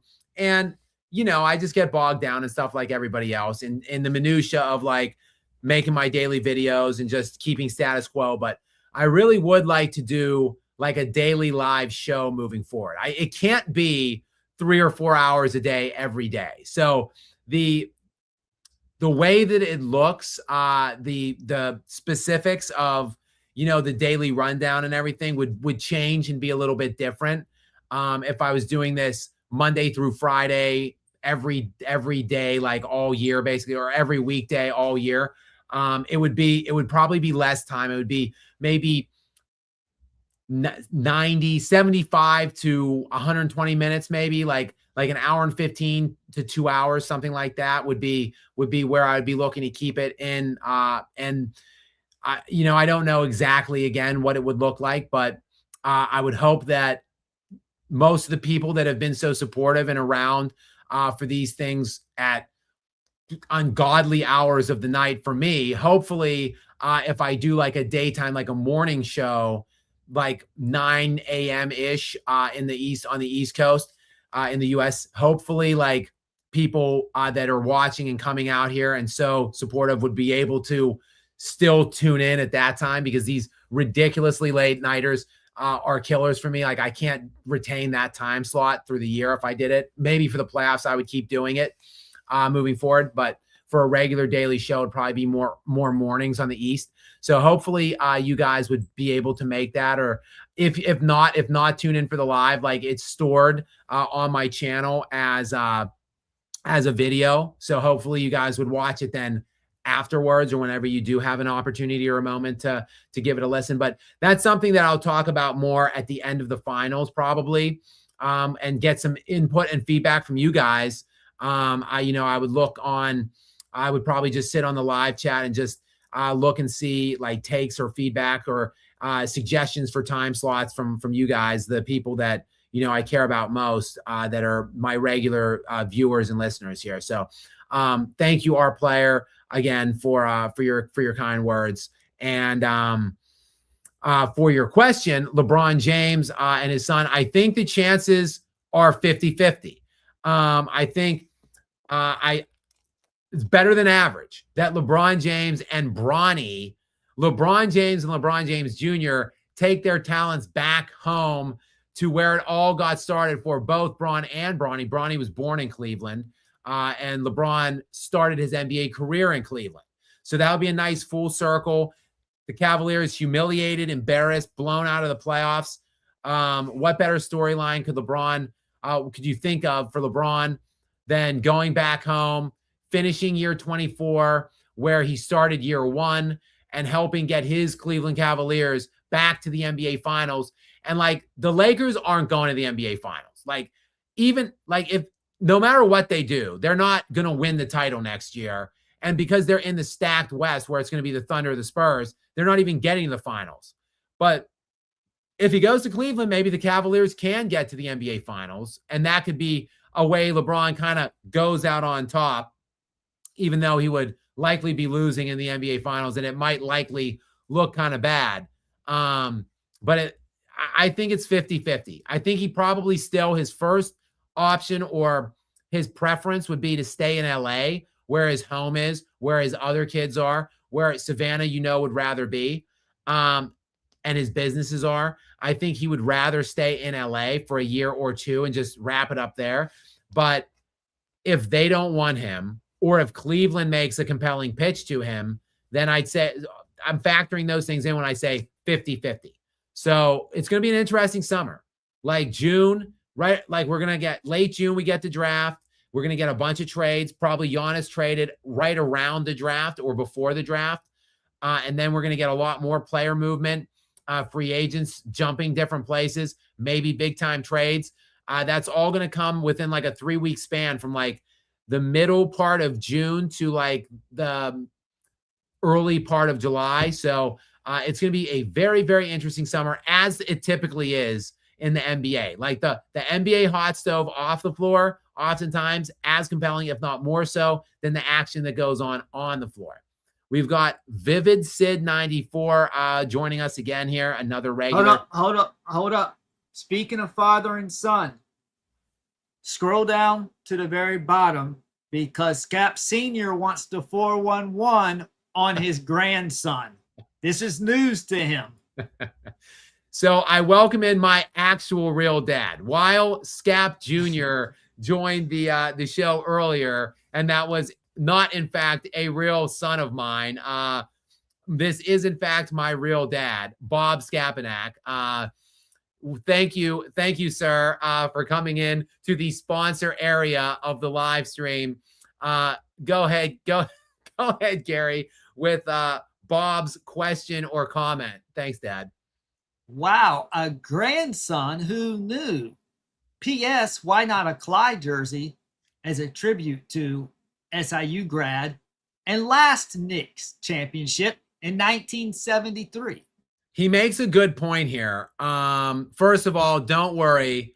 That is not, Skap Jr. is an imposter. Until I see some blood work and a paternity test, I'm going to need Maury Povich to wheel out here and say, Skap, you are the father, before I will accept that is a real offspring. So don't worry. You're Skap Jr. What's that? You are Skap Jr. Well, Bob is Skap Senior. Bob, I'm Jay. I'm not technically a second, but I would need to see a paternity test, some blood workup. So don't worry. Please assure Mom that there is no rogue offspring floating around. But good point on the Glide jersey, who probably is. I mean, Clyde is on the Mount Rushmore for sure. It's like Clyde, Patrick Ewing, probably maybe Willis Reed, and then it's going to be Jalen Brunson, I think. But yeah, maybe Clyde. My dad actually also is an SIU grad. So that's why he is also a Walt Frazier fan, because they kind of, there was a little, not much overlap, but I think it was right before or right after Walt Frazier got there. My dad was either there right before, I think right before, actually. So, but yes, and then an all-time great Knick. So maybe I should look into a Clyde jersey. Good point there, Dad. Thank you. And again, don't fear not, Skap Jr. I won't be holding my breath for that Maury Povich reveal anytime soon. Love that Maury Povich show, by the way, Gary. I used to watch that thing. Actually, Maury was a before his time. Before I get back to these super chats, first of all, the paternity test shows were legendary, like all-time great shows. But I remember watching a Maury Povich, since my dad is on. I remember watching a Maury Povich episode with my dad one Christmas Day, like, I don't know, 25, 30 years ago. And Maury was way before his time, because this episode had like 20 women on, like hot women, Gary. They were all 20 of them, you would think, were just, good looking women. And they had a series of things that they did. Like they were in bikinis or swimsuits. Then they would do a talent. They would sing or do something. And 10 of the 20 women were in fact actually men. And everybody in the studio audience, as well as anybody watching, like my dad and I, were trying to determine which of the 20 women were actually women and which of them were men. And at the end of the show was the big reveal. And it was just incredible. Like you would have been shocked. Like some of the reveals were just unbelievable stuff. So that's what Maury was doing like 25 years ago. I'm telling you, this guy was a revolutionary. He was before his time. I think, is Maury Povich still alive? Let me check that out. Let me check that out real quick. I hope so.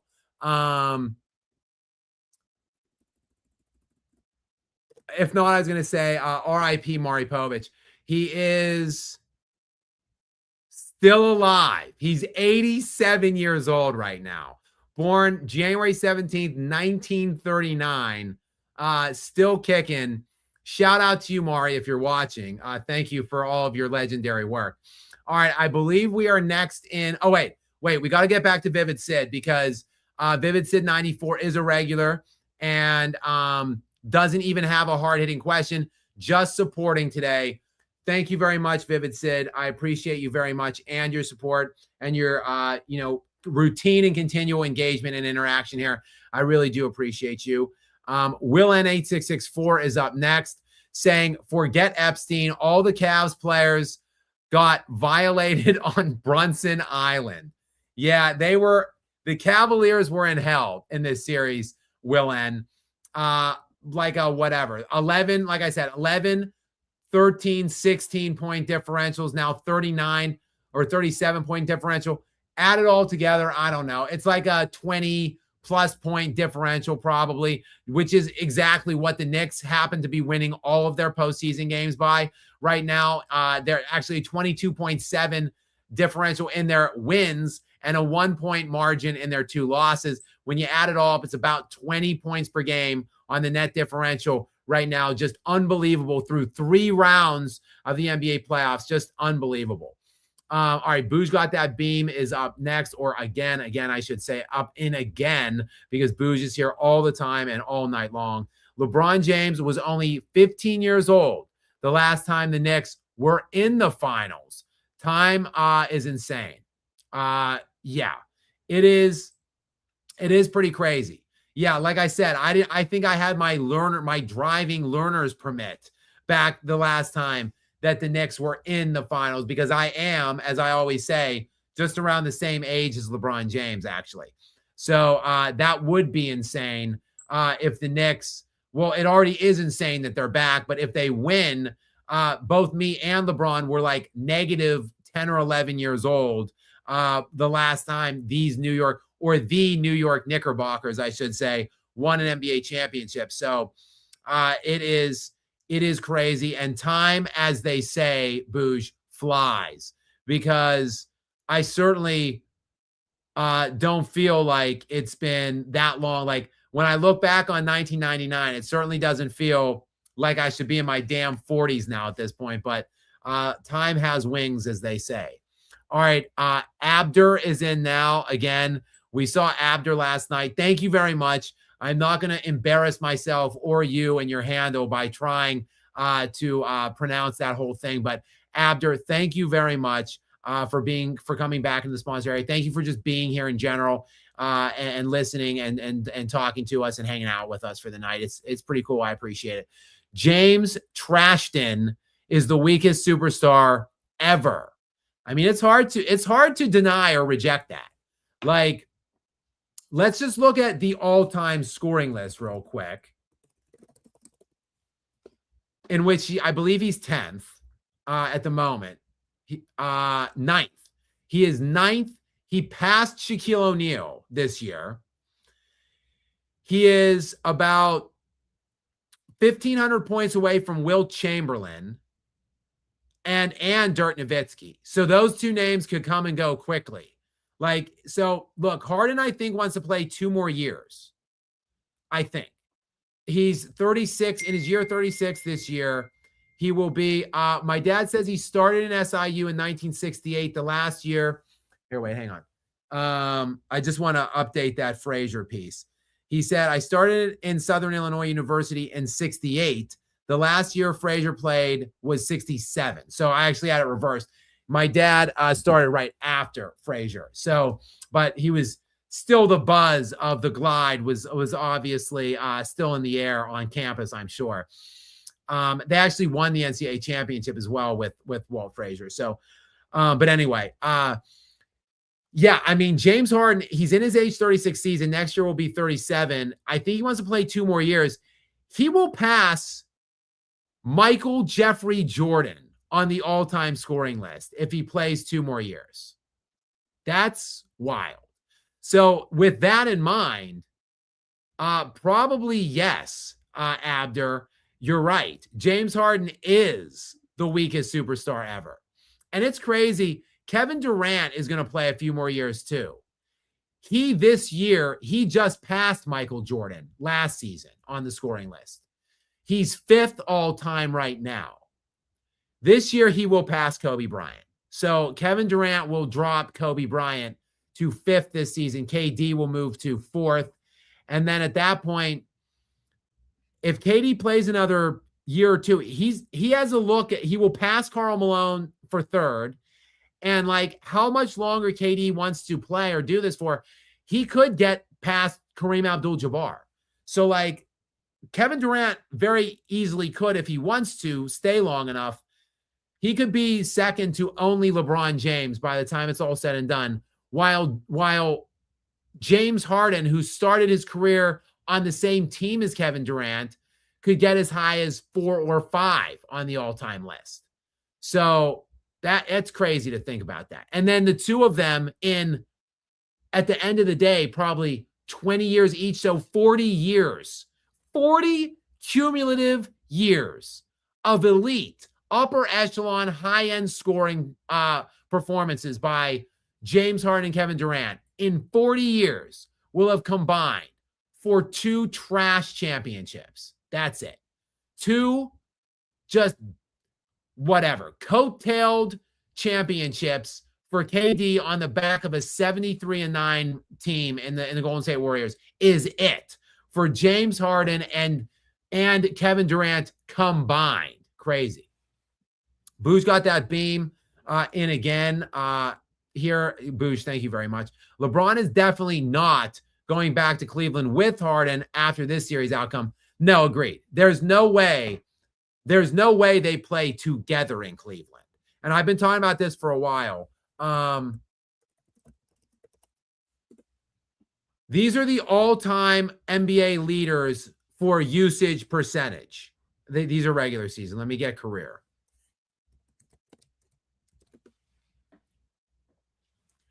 Luka Doncic, number 1 all-time. Total career usage percentage, 35.8%. Joel Embiid, number 2, close behind Luka, 35.3. Then a pretty big dip, Michael Jordan, 33.2, Kobe Bryant, 31.8, Allen Iverson, 31.8. Those are your top 5, okay? All-time NBA usage. Number 7 all-time, Donovan Mitchell. Number 10 all-time, LeBron James. Number 22 all-time, James Harden. And he's close to 20. He's really close to 20. He's like a 10th of a point behind 20th. So I don't think those 3 players can or will coexist in Cleveland. So it ain't going to be LeBron and James. It's not going to be King James and Little Game James. It will be one or the other. Who does Cleveland want more? And then who wants to be in Cleveland more? Like, I think those 2 things will have to be hammered out in the summer before we decide or determine where either one will be next year. They're both somewhat connected to the other. All right, we've got Chris LM12 is in next. I don't see any other question or comment attached to Chris here. Chris, if you meant to leave a comment or ask a question or something like that, please let Gary know in the live chat area. Gary will be watching out for it. I'll read a couple of these in the interim. The real Donald Trump 1646 is back in, Mr. President. Thank you. Welcome back into you. Glad to have you here, of course, as always. Chet Doreg said him and SGA could be Durag. Let me read it. I'm sorry. Chet Durag said him and SGA could be prime. Prime Shaq and Kobe. Could be. Prime Shaq and Kobe. Durag Chet and free throw assassin can't even beat Prime Kobe and Kwame Brown. Prime Kobe versus SGA. Who wins? Oh my goodness, that would be. First of all, excuse me. I thought that was like a real name. I didn't get the joke there initially, nor have I ever seen the word do-rag in writing before. And I guess, yes, Chet does drop the do-rag oftentimes, but at least Chet's not wearing brassiers and pink blouses to games. I'll give him that at least, like the rest of his Thunder teammates.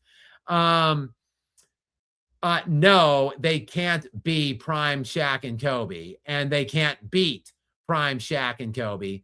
And Prime Kobe is exponentially better than Prime SGA in every single way. SGA is getting so utterly exposed in this series. Like, people talk about Nikola Jokic has been floor dropping or sinking in the playoffs the last couple years.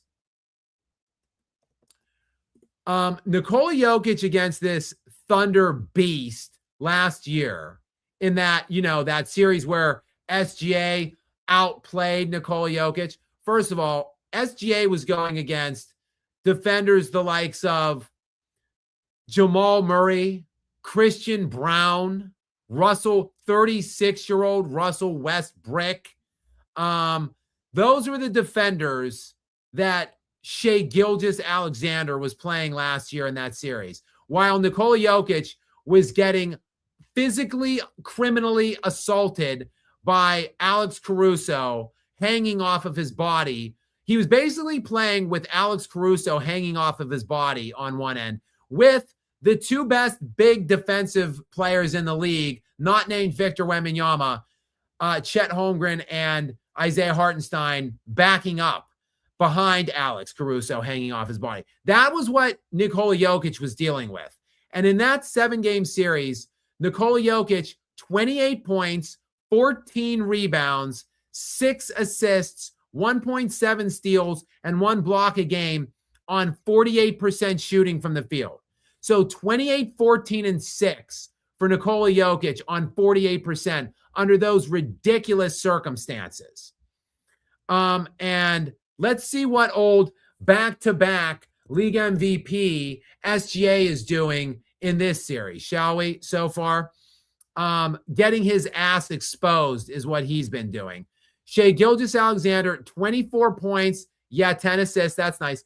3 rebounds. So 24, 10, and 3 on 39% shooting from the field, 27% shooting from the three-point line. Yeah, great series there, Shai. While he's getting dominated by Victor Wembanyama, a 22-year-old. 30, 13, and 4 for Victor Wembanyama on 53% shooting. So welcome to the expose, Shai. Exposed. And not even close to prime Kobe Bryant. Not like, just dispel that. Get Kobe Bryant's name out your damn mouths when you're talking Shai Gilgeous-Alexander. He's not close. He never was, and he never will be. Prime Kobe versus SGA, who wins? Real Donald? Come on. Ciao, please. Obviously, it's Kobe Bryant. Go ahead, Gary. Okay, I got Chris's question. He said he sent that too fast by accident, so we're going to slide down to his question. We'll get back. We're going to come back to George Costanza here. And we're going to go down a few, about 4 down to Chris ML12. Should be about 4 under there. There we go. I'll go ahead and read that. This is what he wanted to ask. Skap, you and Rick Bucher need to do a podcast to talk about LeBron and Unclutch Sports and Kobe hate, etc. Bucher always cooks Nick wrong anytime he goes up against him.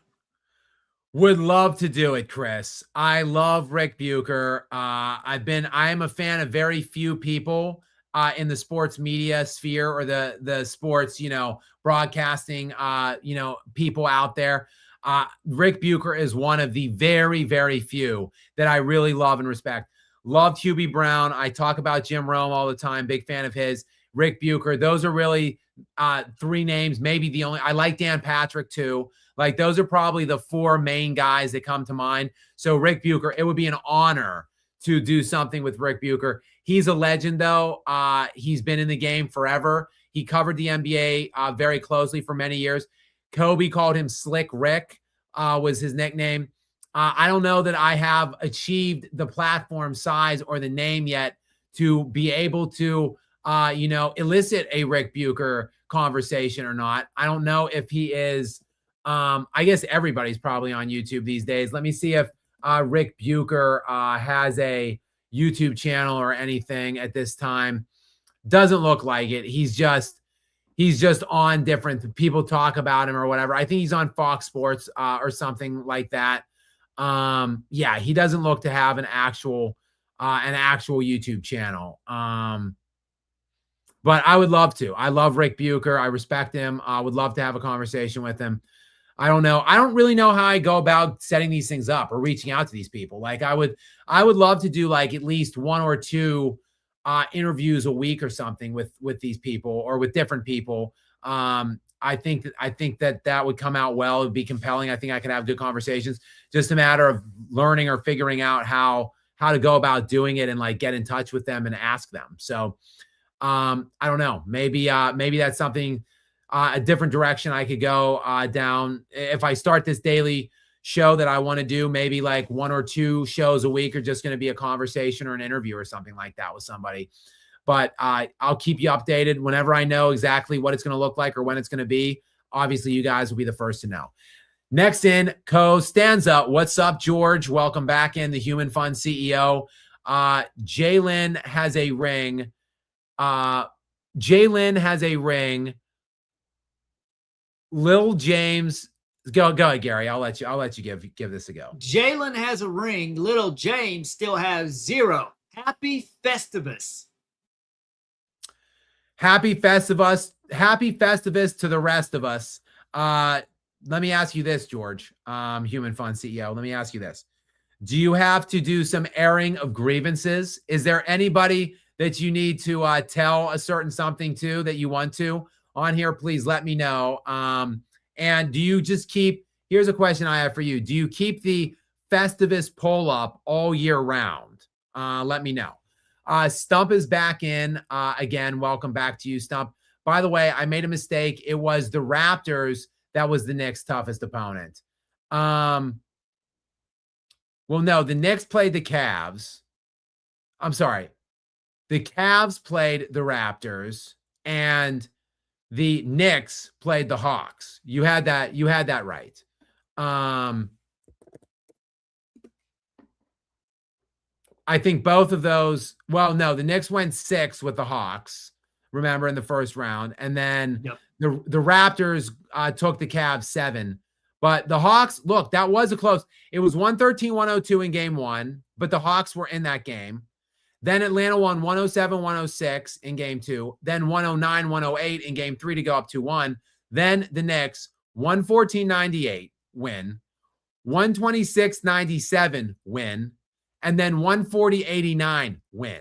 So absolutely obliterated them after they went down 2-1. But the Hawks were on a roll, and the Hawks looked really damn good coming into the playoffs at the beginning of this postseason run. Like, really good. They look like one of the best teams in the NBA. Will N8664 is back in again. Will, what's up? Both Darko and Joker may be out, may be out, but Topic is still in the tournament. That's true. Darko Rajakovic, a Serbian. Nikola Jokic, a Serbian. Both out of the tourney. Of course, both lost in the first round. The Nuggets, of course, to the Timberwolves. And we just talked about a second ago, the Raptors in the first round to the Cavs. But Nikola Topic is who was like the 13th-ish pick by the Oklahoma City Thunder like 2 seasons ago, is still in, and he's a young kid. He came in when he was like 18 or 19. He has had a tough few years. I am not big on the Thunder. I have no love lost for them. Everybody knows that. But Nikola Topic, I'm rooting for this kid. He seems like a good young kid, a very, very good young basketball player. He tore his ACL right before the draft when the Thunder selected him. I thought he would have been a top 6 or 7 pick probably if he didn't tear the ACL. So he needed a whole year to rehab from the ACL. Then after he rehabbed from the ACL injury, now into this season, in the offseason, he was diagnosed with testicular cancer. So he then battled cancer for much of this season, and now he's playing now. So he's beaten it, he's in remission, and he's playing like garbage minutes now in the playoffs. Shout out to him. And I hope things get a lot better for that young man moving forward through his career and his life, because he has gone through a lot over the last couple of years. And obviously I don't know for sure, but I'm certain he's got a lot of class and character to be such a young guy, and has had to overcome all of these things at such a relatively young age. So hopefully it's all good things moving forward for the Serbian Nikola Topic. All right, James Cav 81 is up again now, probably talking his Knicks. I'm sure it's a very exciting night for many of the Knicks fans that are in the chat with us right now. Gary, go ahead. I'll turn this one over to you. James, thank you very much for your kind and generous donation for us here tonight.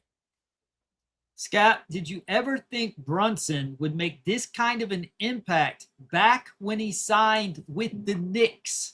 I remember some in the media almost ridiculing the move. I liked Brunson, and I had a high opinion of him. First of all, because I thought he was a good elite college player, and I thought he was a winner at that level. He also had signs, flashes, if you will, when he was on the Mavericks with Luka Doncic. So I liked him, and I had a pretty good opinion of him. But hell no. Like, I'm not going to sit up here and lie and say I thought that he was going to be this good when he signed that contract. Of course I didn't. Jalen Brunson has turned into a star, and there is no denying it. He's an undersized guy. He's listed at 6'2", 190. He's 29 years old now, 8 years in the NBA. And basically since he hit the Knicks in 2022, 2023, he was finished 12th in MVP voting that year, 5th in MVP voting the following year, 10th last year. Didn't finish in the running this year, but he's second team All-NBA each of the last 3 years. So look, he's right in that second tier. Like, he's not top number 1 first team All-NBA, but he's been a top 10 player now for basically every year, I think, since he hit the Knicks. And he's solidifying that he is solidly top 10. And if not, maybe he needs to be getting some serious consideration for top 5 in the world right now. I mean, I think, and nobody would disagree with the fact that it is in some order or combination right now: Nikola Jokic, Victor Wembanyama, Shai Gilgeous-Alexander, and Luka Doncic. After that, like, you can make a case for several guys in that 5th slot. And what Jalen Brunson is doing in this postseason, he's making a pretty loud and declarative statement that it's him that should be jumping into that top 5 kind of status moving forward, because he's been an absolute stud in this postseason run, and it is not over yet. Who knows what he's got in store and what this Knicks team has in store for us in the next round, which starts in 9 days for them now, as they're just going to sit and rest. They could shock the world, and if they do, man, what a story it will be for the Knicks and for Jalen Brunson, who kind of came out of nowhere after his first, I think he spent 4 years, I want to say, in 4 years in Dallas. So he came into the NBA at a relatively late age. He was 22 years old when he came in the NBA. Like, elite players these days come in when they're like 19, 20. He was 22, and then he played 4 years in Dallas with no recognition at all. He finished 4th and 6th man of the year voting once. That was it. Now, in the last 4 years, absolute star in New York. Like in those 4 years, he is now averaging 26 points per game and 7 assists per game on 48% shooting and undeniable top 10 stuff that we've seen out of him since. Next in is, we already did this one with Chris. Thank you again, Chris. AJ is back in again. AJ, well, thank you so much for your continued support here. Gary, go ahead. I'll turn this one by AJ over to you.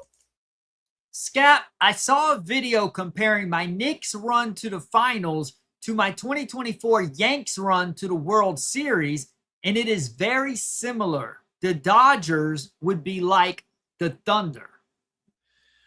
Well, unfortunately for you, AJ, that didn't end well then. So hopefully hopefully your story goes a little bit differently than your Knicks story goes a little bit differently than your Yankees story did that year. But nonetheless, look, the Dodgers, an easy series win there, 4-1 over your Knicks. I wanted to check that out, or over your Yankees. But look, the Yanks, I mean, they were the number 1 seed that year. The Yankees are always considered a favorite. I mean, while there might be some parallels in the sense that the Yankees have gone a long time between appearances, or that they haven't won in a long time, like the Yankees are still, they're in the mix every year because of their outrageous salary cap and the fact that they are the New York Yankees, even though they've won. I mean, Gary, what is it now? They won one is it just one or maybe two in the entire century of the 2000s? Like, when did that Derek Jeter 4 out of 5 run happen? That was in the 90s, right? Yeah, so they won like three straight, and then the Diamondbacks beat them to stop the 4-peat. That was in 2001 after 9-1-1.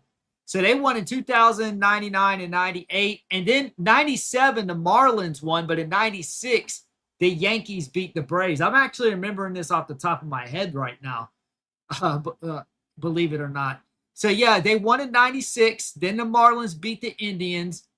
And then it was 98, 99, and 2000. One of those was a Subway Series against the Mets that they dominated. I'm not remembering the other opponents off the top. I think I remember they won in 2009 with A-Rod, right? If I'm not mistaken.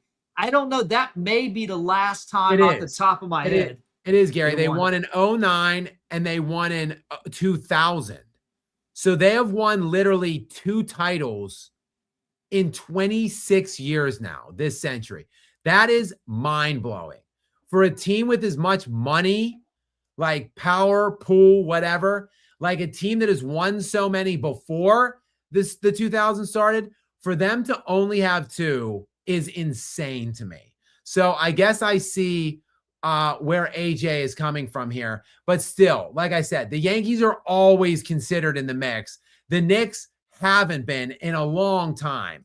And hopefully, like I said, for your sake, AJ, hopefully this year in the final series ends differently than your Knicks or than your Yankees run ended in 2024, because the Dodgers beat them easily in 5 games. So hopefully that's not what the Thunder do, if it's the Thunder or the Spurs for that matter, do to your Knicks. All right, we've got Revival on the Hudson is in next. What's up, Revival on the Hudson? Nice handle, especially on the heels of what's happening tonight now with the Knicks breaking a 27-year drought in the NBA Final Series. The Knicks seem like the team of destiny this year. They really do. And in the NBA, I've talked about this in past shows. You don't really see a team of destiny. Like, mostly in the NBA, you can pick out most years. You can, not every year, but most years, you can pick out 2 teams in October. And one of those 2 teams are basically going to win. Like, it's not hard to see. Like, the rosters, it's just too hard to overcome talent on an NBA court. And it's a best of 7, 4 best of 7s. Like, the best team practically always wins. And things like getting hot or destiny or whatever, like those things don't typically factor in the NBA. Not like they do in baseball sometimes, where like bats just come to life and are just so hot at the right time, or the pitching staff is just out of their mind, or in hockey, like a goaltender gets absolutely hot at the right time, stands on their head through a month and a half, or in football, like you see it a lot in football because it's a 1-game elimination situation. And injuries play a big factor in that. Like it's a battle of attrition. Maybe one team is healthier than all the rest, and they are playing their best football at the right time. And they're just on a magical run. Like you can see these things, these runs of destiny, if you will, in football, baseball, hockey. You practically never, ever, ever see them in the NBA. As someone who has closely watched, evaluated, and studied the NBA for 30 years, you practically never see it. But I am feeling it right now. I am feeling a certain, magic in the air about this team, this New York team. And I feel like maybe, just maybe, they're ready to slay a dragon in the NBA Finals now. Whoever it is that comes out. It's going to be interesting, I think, to watch. Xavier the God is in next. A regular, as always. Thank you, Xavier, very much for your continued support of us here and your generosity. LeBron fans are mad. Landon didn't make all NBA teams. Is that LeBron fans are mad LeBron didn't make all NBA teams, Gary? Is that the way I should be reading that? I'm not sure. I don't know who Landon is. I thought maybe it was a player I wasn't familiar with. Who did you mean, Xavier? Let us know in the chat. I think Xavier meant LeBron. Like they're mad that LeBron didn't make all NBA teams. But yeah, Xavier, just go into the live chat, the main chat area. Okay, yes. Yeah, he says LeBron. He says okay. LeBron. Cool. All right. So yeah, he wasn't eligible though. So he wasn't eligible because he didn't make the 65 game minimum. So we knew he wasn't gonna make all NBA. And quite frankly, he shouldn't have been all NBA for like the last several, like 4 years. Like this was the first time he hasn't been all NBA in like 20 years. But he shouldn't have been for several years before that. And quite frankly, I don't think we need the minimum the minimum rule. I don't think we need it. I think it could be an ad hoc situation. You can determine on if this guy plays enough games, if he's impactful enough, if he's good enough in the games he plays or whatever, or if he's deserving. But like, you should play more than 50 some games. Like LeBron James, look at the games he's played in the last from 2017, 2018 on. These are the amount of games he's played. 55, 67, 45, 56, 55, 71, 70, and 60. He played 45, 56, and 55 and made all NBA teams. He made all NBA second team playing 45 games one year. Then all NBA third team playing 56 games, and then all NBA third team playing 55 games. This is what I'm talking about narrative construction and legacy building, about the media and the writers just giving people things and bestowing them with stuff to just make them sound better than they are. Like LeBron James, like 21 all NBA team selections. Well, yeah, that should probably have been like 16 or 17. But they just keep giving him things he shouldn't have. Just like Kobe should have had 3 or 4 MVPs and they only gave him 1. So they could say, oh, Kobe Bryant, only 1 league MVP. And Nikola Jokic, you should have 5 or 6 league MVPs, only 3. Shai Gilgeous-Alexander now is going to have 3 or 4 MVPs probably. They're narrative building and legacy constructing now. And it's just disgusting and distasteful for me. But I talk about it all the time. And Xavier, they can be as mad as they want. His final year-end numbers, if you're wondering, 20 points per game, 20.9 points per game, 7.2 assists, 6.1 rebounds, 51% shooting. 21, 7, and 6. Yeah, it's all right in 60 games. I mean, I don't think he's one of the 15 best players. His 20.9 points, by the way, this year, the lowest since his rookie season, where he averaged, you guessed it, 20.9 points per game. So 20.9 in year 23, 20.9 in year one. Those are his 2 lowest outputs in his NBA career. All right, next in, we've got Rob Sports Cards. Welcome back to you, Rob Sports Cards. You've been here before. Thank you so much for your continued presence and involvement. NY beat 4, 6, 7 seeds to get to the finals week. I mean, look, all you can do is beat the teams that are in front of you. Yes, not great opponents, but again, I say this, some teams are different. Some teams are different than what their record indicates, okay? Like, people talk about Nikola Jokic's championship run. Oh, it's weak. Oh, he played play-in teams. All right, he beat the Minnesota Timberwolves with Anthony Edwards, Karl Anthony Towns, and Rudy Gobert in round one. He then beat Kevin Durant and Devin Booker in round two. Then he beat Anthony Davis and LeBron James in round three. That's a hard run. That's an elite run, even if it doesn't look like it is based on the records. Just like, yes, they only beat the 4, 6, and 7 seeds. However, the Philadelphia 76ers had at least Joel Embiid for some of the series. Look, they beat the Celtics when they had Embiid playing. The Celtics are better than what a 7 seed would indicate because their team is hurt mostly all year. And then the Atlanta Hawks started out horrendously. The Atlanta Hawks were like on pace to win 30 games at the trade deadline, basically, or at the All-Star break. And then they went on to be one of the 3 or 4 best teams in the NBA over the last 2 months. So they looked a lot better when the Knicks got them. So I think the run is a little bit better. And plus, for that matter, the Cavs were much better after the trade deadline when they got James Harden. So these teams were different in the second half than they were in the first half. When you look at the way these teams were playing when they played them, it was more than just the 4, 6, and 7. So, Rob, yes, you're not wrong, but there is some context and story that needs to be told. And regardless, other teams have had weak runs before. The LeBron James Cavaliers had a hell of a lot of weak runs through the East, and they never posted 20-point per game net differentials on the way to their finals appearances. I can tell you that much. All right, next in is Too Many Clamps 130. Welcome in, Too Many Clamps. Great to see you. Equate brand coward.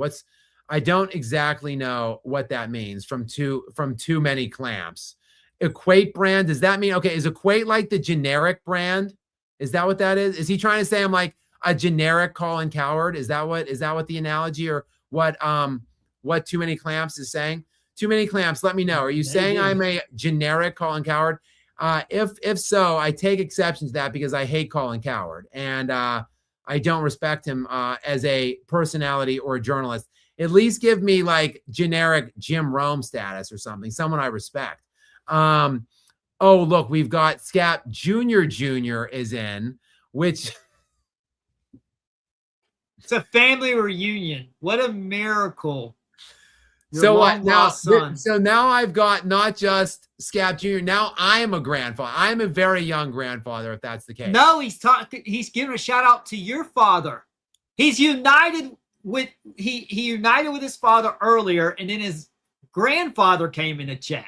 So that's to Skap Sr. right there. So we've got Skap Jr., aka Skap's grandson, which is now the avatar has changed from Nikola Jokic to an actual sperm picture. And then he says, "Hey, Grandpa, you're doing great. Love you." Wow. We need Maury Povich. Is Maury watching? We need Maury Povich to get some blood work percolating and do some like lie detector test stuff or whatever. I need some readouts. I need Maury to say, Skap Attack, you are not the father. And then the music starts playing and I do backflips and somersaults and stuff and start dancing around the stage. It will be a great show indeed. I can simulcast it as a live stream here on Skap Attack Live after dark. All right, next in we've got Vale 92 LA. What's up, Vale? Welcome to you, Gary. I'll hand this one over to you for this one while I take a little sip of my water. Hi, Scott. Which player historically would you compare to the Michael Jordan of playoff shittery, James Harden, in terms of playoff shit jobs? Well, I mean, you just said it. It's James Harden, like clearly. James Harden. And I mean, look, LeBron James is kind of the antithesis of Michael Jordan as well in the postseason. Like the guy has awesome runs. There's no doubt about it. LeBron has had several great moments in the playoffs, but those great moments typically, by and large, have not been in the NBA Finals.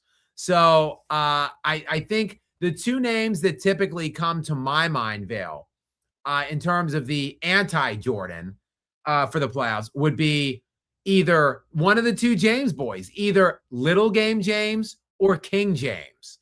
I've talked about this a couple times. Those are my top two guys on my Mount Rushmore of playoff shit jobs. Great question, though.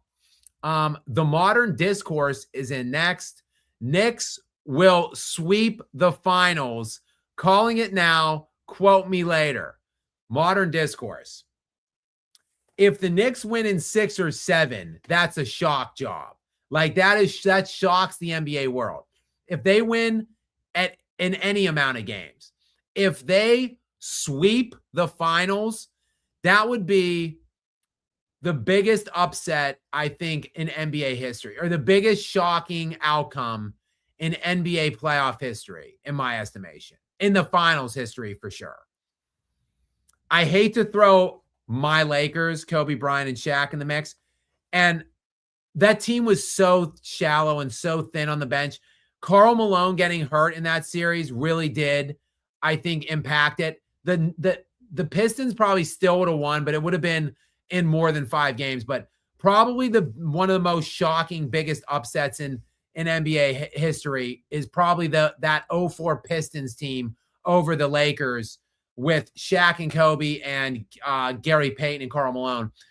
This would outdo that, in my opinion. This would supersede that. And if they did it in 4 games, that would be absolutely wild to see. But modern discourse, I will remember that, and I will quote you on it if it happens. All right, John Highfill, 1909, is up next. John Highfill, always a pleasure to have you in. Yet another regular.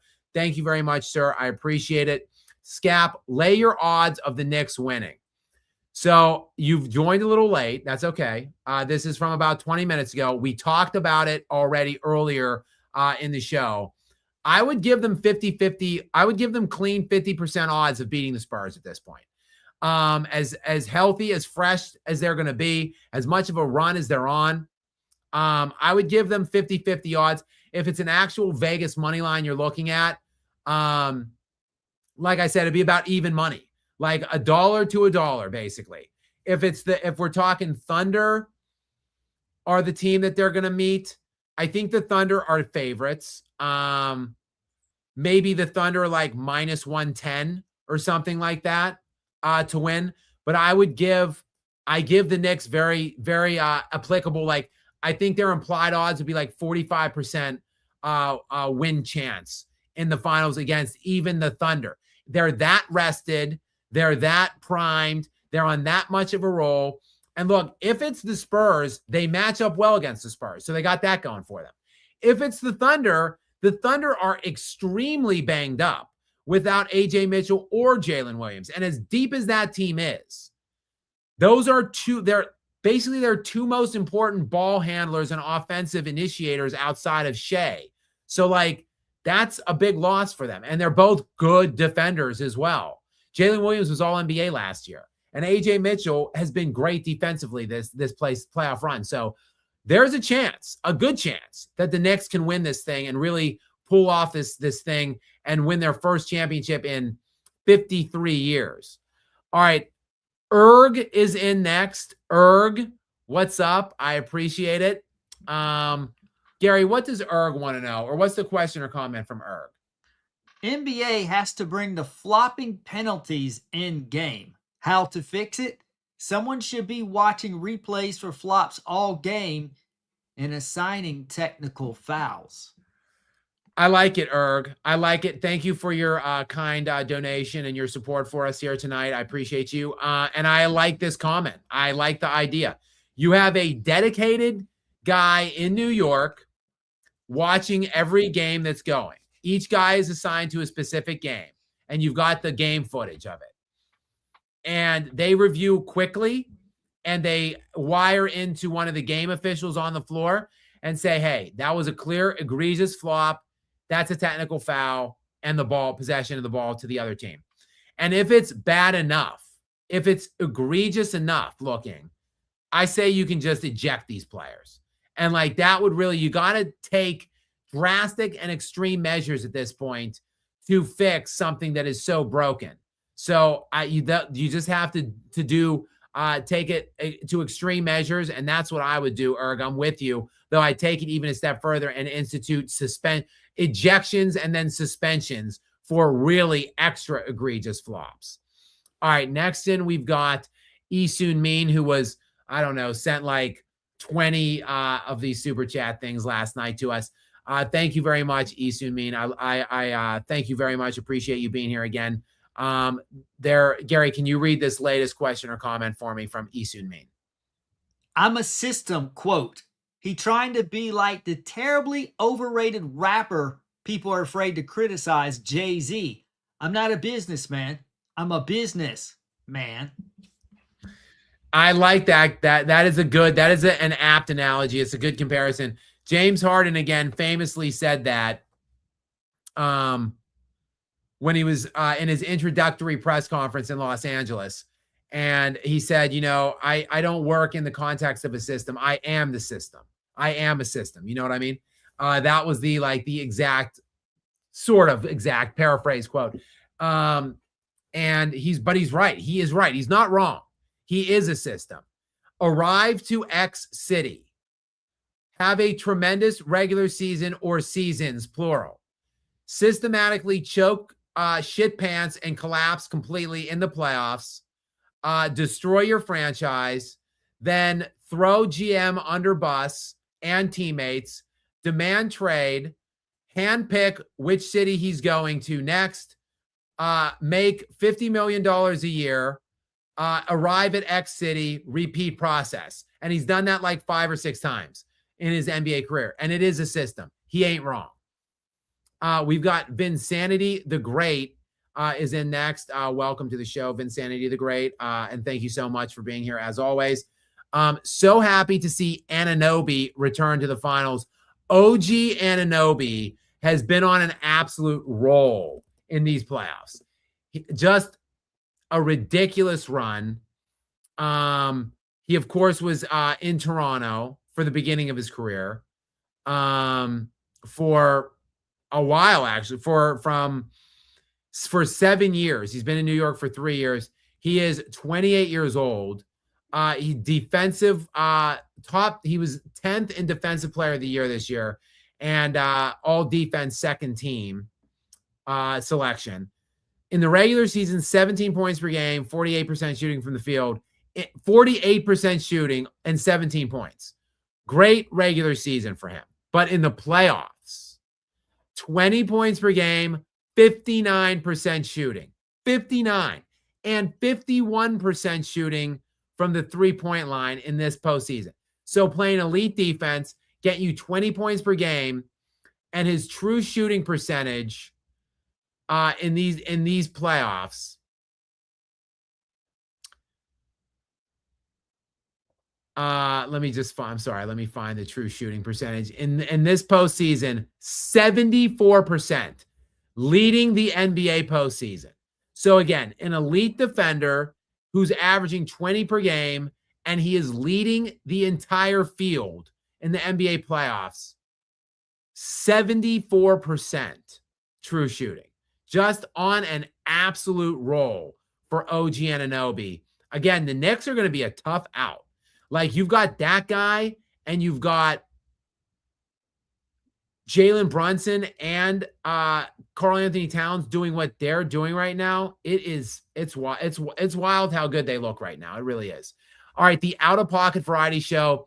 Now, the Out of Pocket Variety Show, we're going to do this bracket. Let me see if I can recall it. All right, let me pull. Wait, hang on. I've got an email from the Out of Pocket Variety Show, which we're gonna do probably in the finals. Maybe we'll do a special night when there's not a finals game on, and we'll attend to it. But Gary, what does the Out of Pocket Variety Show have for us right now? Maybe we can do like a special finals preview the night before, like maybe next Tuesday night, June 2nd, and we can, after all the information is out there, we know the teams, then we can give our official predictions at that time. Because right now we're just speculating, which, to my point, Out of Pocket Variety is also speculating because he says, looks like we're going to get a repeat of the 99 finals. I would not jump to that conclusion, but there's a very good chance. Question is, will the result be the same? So if we get Knicks and Spurs, are we going to get the same results? Well, I will know more tomorrow. If the Thunder win, which they are favored by 5.5 points to do, they would have a 95% chance, says history, of going to the NBA Finals. If they lose and the Spurs win, again, history says that the Spurs have a 95% chance of going to the NBA Finals, because teams that win Game 5 of a series that's tied 2-2 all time go on to win the series roughly 95% of the time. But look, if it is Spurs Knicks, again, I think it's 50-50 chance that the Knicks can win that series. And it's going to be a tremendous series. And even if the Thunder go, it's not a great matchup, truth be told, for the Knicks. But the way the Knicks are playing and how injured the Thunder are, I think that the Knicks will have a great opportunity to win that series as well.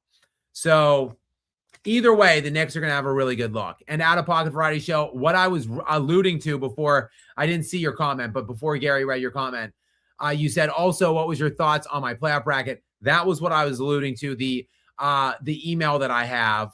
And like I said, maybe we'll do a whole show and take a look at it. Or what Gary's suggesting is we do a finals preview, a special finals preview night. The night before the finals will tip off, or maybe like 2 days before or something like that. So we're nice and fresh for that first game. And in the course of that show, I will bring your bracket on and I will screen share my screen with it. We will look it over. Gary and I will work our way through the bracket and determine the winner of your bracket. And for people that don't know what you're talking about, you've put together a playoff bracket with teams from the 2000s, but not like the dynastic teams. So like Kobe teams are left out. Steph Curry teams are left out. LeBron teams are left out. So it's an interesting alternate kind of bracket to talk about some of the best teams that maybe didn't win, or some of the teams that did win that we might think more higher of them than, and they don't get kind of talked about as much. So I will discuss it. It's a very interesting bracket is what I think about it, Out of Pocket Variety Show. And we will be screen sharing and talking about your bracket for sure. Thank you for sending it to me, and thank you for taking the time to put it together. All right. Adam Fitzgerald 911 is in next. Adam, what's up? Welcome into you. Thank you for being here. Thank you for your kind donation to us. Gary, what's the question or comment from Adam tonight?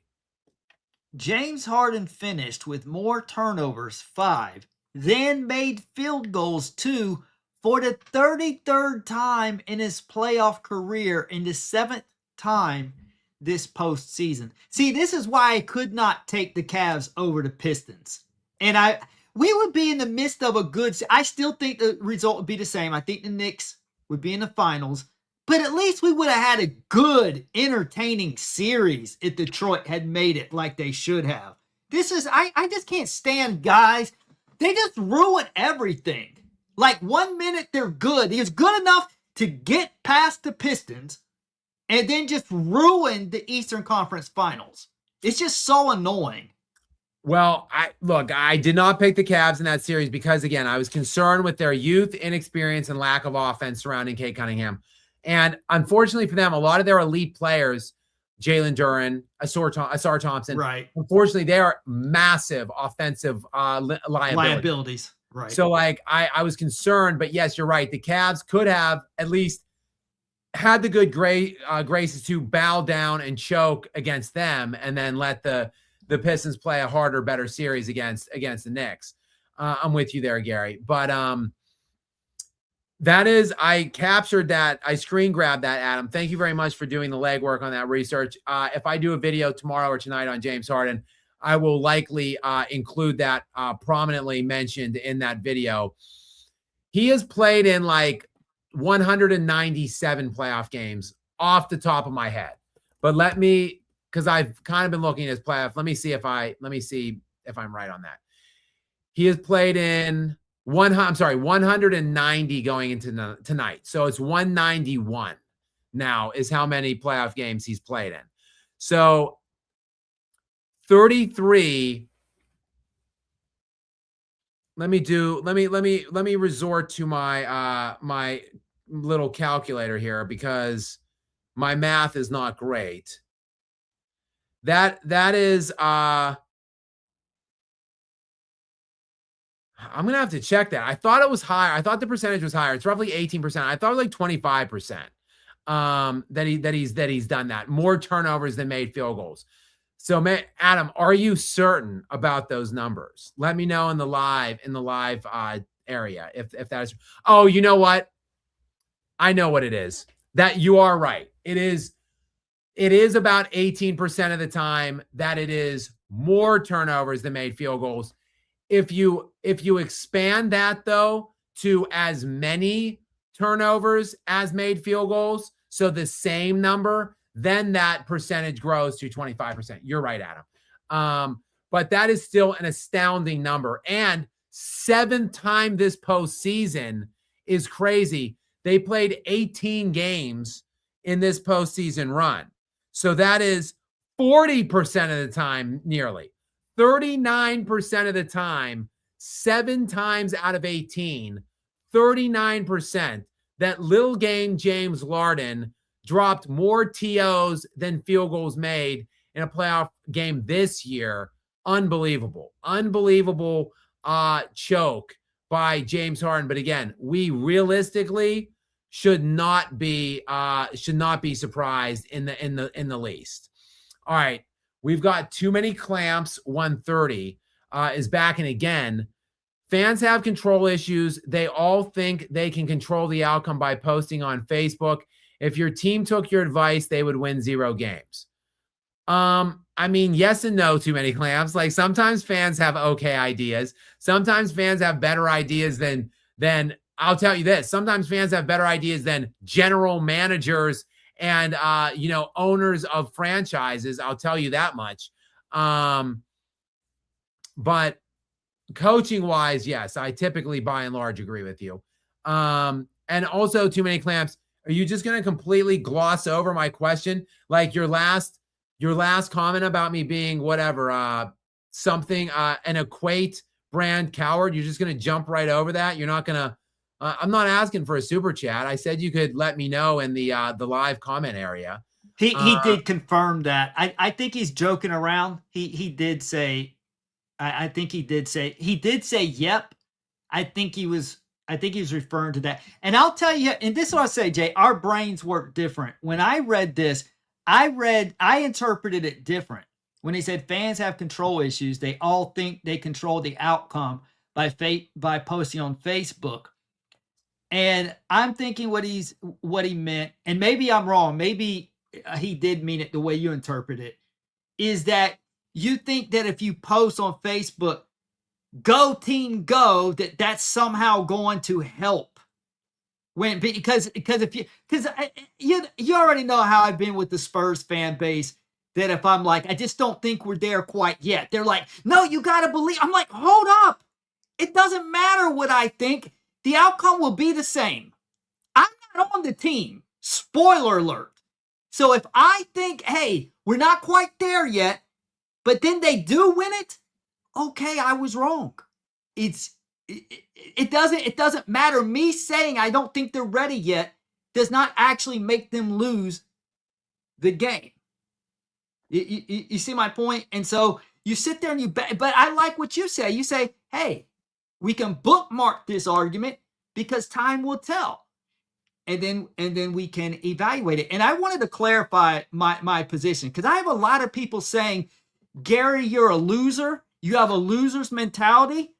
First off, no, I don't actually have a loser mentality at all. I'm talking about from a fan's perspective. Obviously, I don't control what's going on. But if I was on the team, if I was Dylan Harper, Wemby, Stephon Castle, or anybody, of course I'm going to say let's try to win it this year. 1,000,000%. Of course, if I'm playing on a team, I'm not going to be like, well, guys, this is really close. We're 2-2, but I think we should just, fold the tent and we'll have a bright future.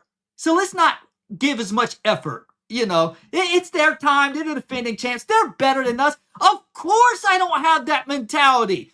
When I was in my church league, when I was 16 years old, I went in to the bathroom/locker room and was stomping lockers in there because they kept letting these preachers play who sucked, and they wouldn't put me in the game because I was only like 5'6" or so, but I was actually good. I could shoot like Steve Kerr, and I could dribble around these big old ogres, overweight preachers, and school them, but they wouldn't even give me a chance to play. So I started stomping around in the locker room, and they're like, it's just a game. I'm like, yeah, but I want to win the game. So no, I don't have a loser's mentality. People, when I was in PE, people would think I was weird because I would be trying to damn win the game.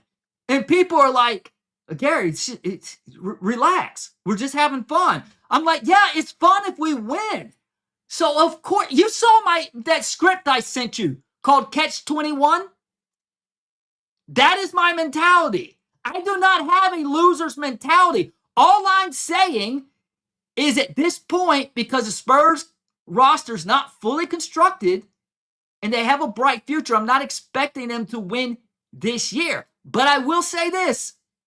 If the Thunder do not have AJ Mitchell and Jalen Williams is out or compromised, that puts us right there with a defending chance. And we can beat them because we become equal. When they have those guys, that gives them that extra depth and that advantage over us. With those guys out, we're even. Now, they still have home court. I'm not saying that we're going to beat them, but it puts us in better position. And if we do beat OKC, I cannot say they're going to beat New York. I really don't know. Gary, I'll tell you this. There is some mixed reviews to your rant. Stefan Piscano is cheering you on, though. Stefan was liking your rant, and he's also upset that he hasn't heard me and you debate each other on anything recently or fight with each other on anything recently. I do want to talk to Too Many Clamps 130, though, here with this comment that he left. Superstition, rituals, believing, etc., or saying the script says we'll win. Don't make it reality. Completely disagree. Too Many Clamps 130. Superstition is a real thing. If you wear the same shirt, if it's a good luck shirt, or if you stand in the exact same place or whatever, those things absolutely matter and mean something. I completely disagree with you. I am very superstitious. So I will push back 100% against you in that regard. We've got John Highfill 1909 is in next. Why was Little Game James even in the game tonight? Well, to make certain that the Cavs finish the deal off. Like the team doesn't want to go to New York and play another game. Come on. They've already set their travel itineraries to their various remote locales that they're going to be, gallivanting around, doing whatever now in the offseason. So they didn't want to risk actually somehow winning a game tonight. So, of course, they're going to go to the bread and butter, the GOAT, Jimmy Harden, Little Game James, to seal the deal on this 4-0 sweep job. I see them working out there, and look, he did not disappoint. 2 of 8, 12 points, more turnovers than field goals made and assists combined. just again, another tour de force kind of a game by little game James Harden tonight, just when we thought he couldn't add any more. All right, Rob Sports Cards back in again. Any concerns about all these lopsided blowouts? No, not really. Concerns in what way? Like concerns that the Knicks aren't used to playing in close games anymore. So like if they are pushed to play in a close game, they won't really know how to operate in the clutch anymore, because which is a valid thing. I saw it recently a few years ago. Let me get the exact team.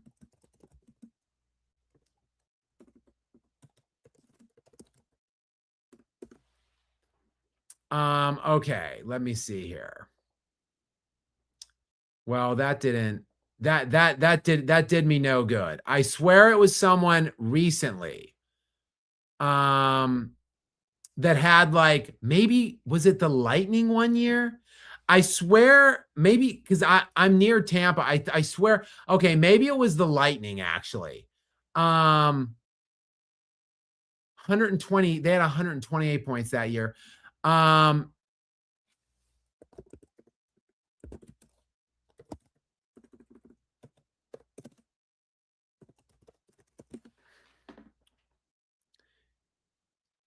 Sorry, guys. I just want to see the bracket on.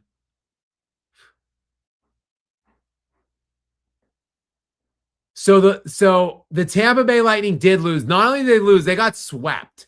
So 2018, 2019, what you're talking about is this phenomenon.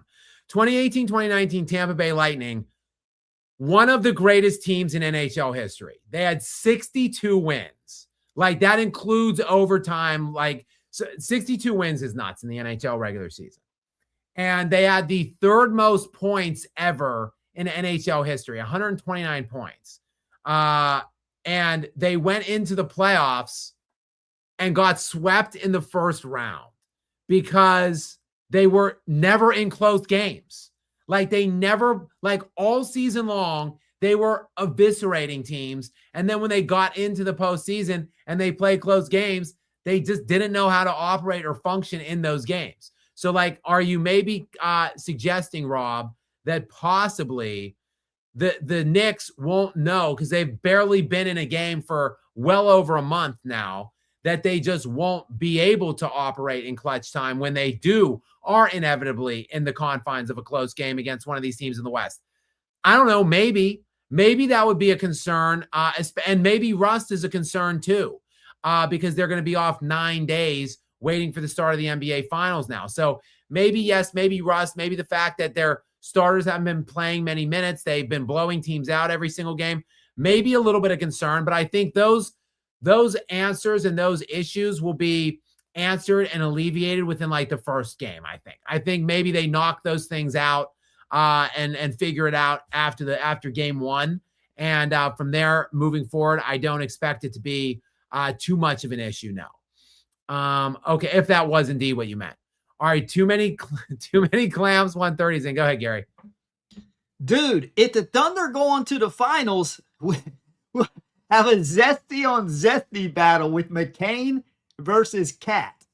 Thunder fan, by the way. Yeah, Cat's not on McCain's level, though. He just kind of got some mannerisms, but he's nothing like McCain. Agreed. I mean, Cat is a little zesty, though, but nowhere near what Jared McCain is next level. Like, seriously, if you haven't seen it, I don't have TikTok. I am on X. You can find me on X. I don't post a lot, but I am on there a lot, actually. You can find me on X at Skap Attack, same handle. It's actually, Skap Attack has been my handle. I got on X like 14 years ago or some shit. And my handle on X 14 years ago when I got on was Skap Attack.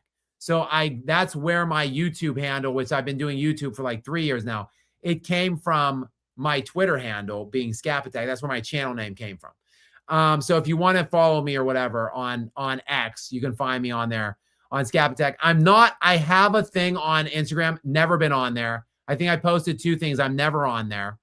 I'm seldomly ever on Facebook. I have been on Facebook since 2005 because I went to Penn State, and that was one of the first universities that Facebook was rolled out on. So I got it when I was a sophomore, junior in college. I'm barely on Facebook. So I'm barely on Facebook, not on Instagram, not on TikTok at all, but I am on X pretty regularly. And so while I don't have TikTok at all, I see these TikTok reels or whatever, these dances by Jared McCain that are reposted on X.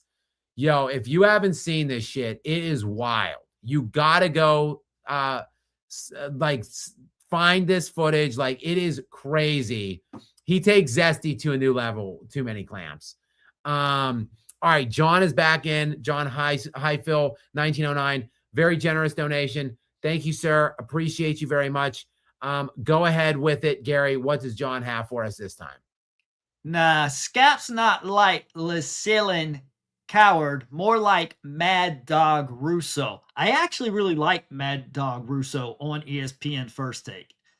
Hey, Skap and Gary, who will be the most important Knick outside of Big Body Brunson and Kitty Cat versus each possible finals opponent? I'm saying OG Anunoby's going to be the X factor against either team. I agree, Gary. I do believe that. And I think because OG Anunoby is on such a roll. First of all, his defense is going to be pivotal, and that hamstring's got to be right, because he will probably draw the assignment most of the time straight up on Shai Gilgeous-Alexander. At least that's what I would do. I would put him on singularly. I wouldn't give him help. I wouldn't send doubles. He made second-team All-NBA defense this year. He could have made first team. He's an elite defender, and he's going to draw that assignment, I think. And in addition to that, I mean, he's like we just talked about, 20 points per game on 74% true shooting. That's if they draw the Thunder. If they draw the San Antonio Spurs, I still think OG, because Stephon Castle's become such a star. And I think that maybe that's the assignment for OG in that series. So really, and Stephon Castle has been a defensive stud as well. So realistically, like in that matchup, Castle v. OG Anunoby, who gets the better of whom? Like whoever wins that matchup, to me, very well could determine the series between those two teams. And OG Anunoby's defense, and look, the Thunder are known to shut down perimeter players. So, like, will OG Anunoby still be able to stay on this torrent streak that he's been offensively against them if it's them? 74% true shooting, 20 points per game, like, and his defense against Shai. Like, the answer to me is OG Anunoby. He is an elite NBA player right now. In these playoffs, he's one of the best, most impactful NBA players in this entire tournament to this point. So, like, will that continue against either or both of the opponents or whatever, who they get? That answer will likely, to me, dictate the outcome of that series. All right. And next in is Bareface999. What is up, Bareface? Welcome into you. And Bareface wants to know, do I have any thoughts on the Miami Heat at the moment?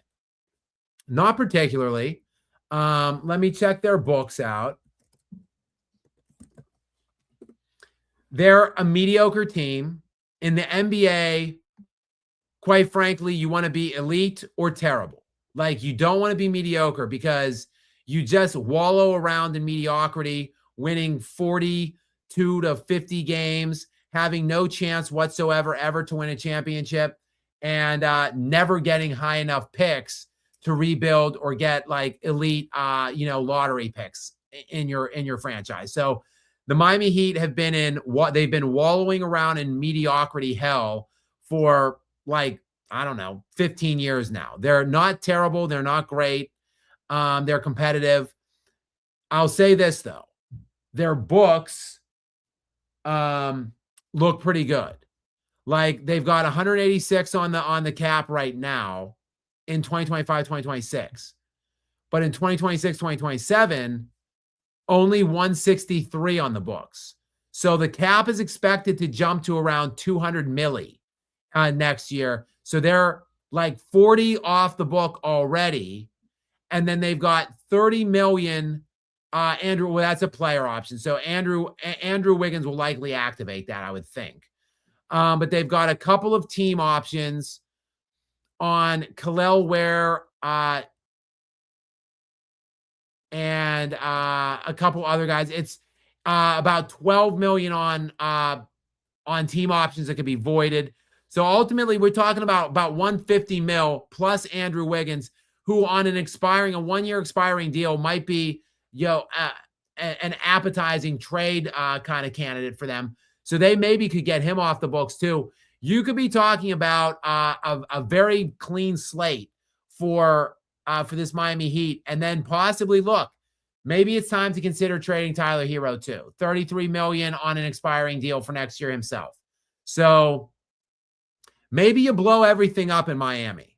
Maybe it's time to just turn things over and move in a different direction, barefaced, because unfortunately they're just not close. Like, they're not close to the Knicks. They're not close to the Celtics. They're not close to the Cavs. They're not close to the Pistons. If you're not close to the top 4, you're not close to anything. So move it on, change it up. And Giannis, by the way, doesn't make them any closer to any of those teams, in my opinion. So it's time to just get out of mediocrity range and get into terrible range and start rebuilding over the next 4 to 5 years.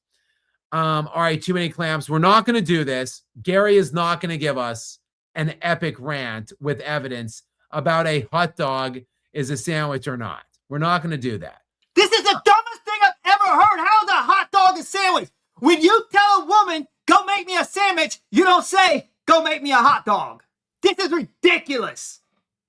Yes, hot dog is certainly... Just kidding, Stephanie. Stephanie, I'm kidding. Or any other female viewers. Just joking. I'm watching too much Coach JB.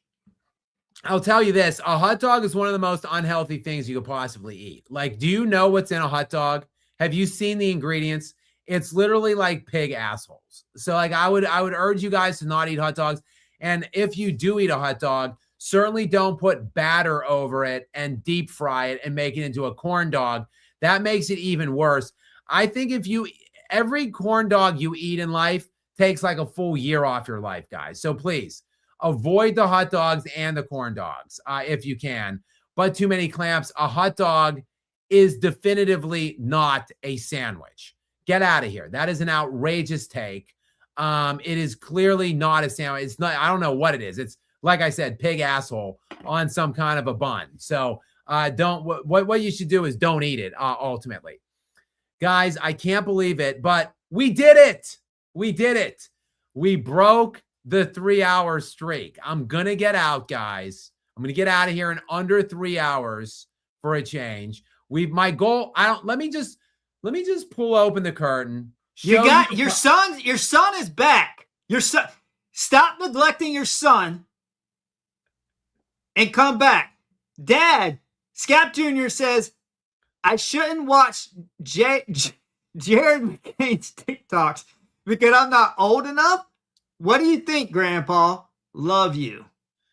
Dad, you don't let your son watch Jared McCain, but he's spreading positivity. I'll tell you this. If I had a son, I would not allow him to watch Jared McCain TikToks. That is for sure. Is Luna allowed? What about Luna? Luna cannot see Jared McCain TikToks either. Okay. But yeah, just to give you guys, thank you, Skap Jr. Appreciate you. Appreciate you, kiddo. Yeah, just to give you guys a little insight into the things, the inner workings of the show, Skap Live After Dark. I come on every night with my goal to be 90 minutes is the show time. I get on, I do a 30 to 35 minute kind of show recap, talk about the things that are going on in that game, in the day or whatever, then hit some comments for an hour-ish. And then if it goes beyond to 2 hours, 2.5 hours, no big deal. 3.5, 4 hours, 4.5 hours, outrageous time span to be on this. But there's just so much going on with you guys. You're so generous with your super chats, and you give me so many good comments and things to talk about that I simply can't get off in any reasonable amount of time. And it still has been nearly 3 hours tonight, but we're under the 3-hour mark. So that's at least an exciting development. It is not 3 or 3:30 in the morning where I'm coming from, which is obviously a great turn of events. So it is 1:29 a.m. So it's 1:30. We're just before the 3-hour mark of the show. We still have 433 people in here. Love to see it. Love to see it. Love to have you guys here with me every night. And I think I'm just, like I said, I'm going to call it. I'm going to ease out for now tonight. That's a wrap, because tomorrow we've got a huge game, a pivotal game in the association in Oklahoma City, Game 5, Spurs Thunder. I've got a big day tomorrow as well. I'm going to be on Whitlock as usual. I'd like to do a video tomorrow. And I am filming. I'm doing a collaboration with somebody. More on that. Keep your eyes open for that. A young buck, a young gun. He's, in his mid-20s. He's a LeBron stan. He's a LeBron is GOAT guy. So we're gonna have a conversation, maybe a debate, see where things take us. So I got that tomorrow too. So guys, I need to get a nice good amount of sleep, get my beauty sleep, look good, strong for those appearances and stuff. And I will be seeing you guys and Gary, of course, as well. Tomorrow night, same YouTube time, same YouTube channel, roughly. Immediately following Game 5 of the NBA Western Conference Finals in Oklahoma City. All I have to say is go Spurs, go. And for purposes of tonight, congratulations, Knicks. Go Knicks, go as well. Guys, have a great rest of your night. Have a great day.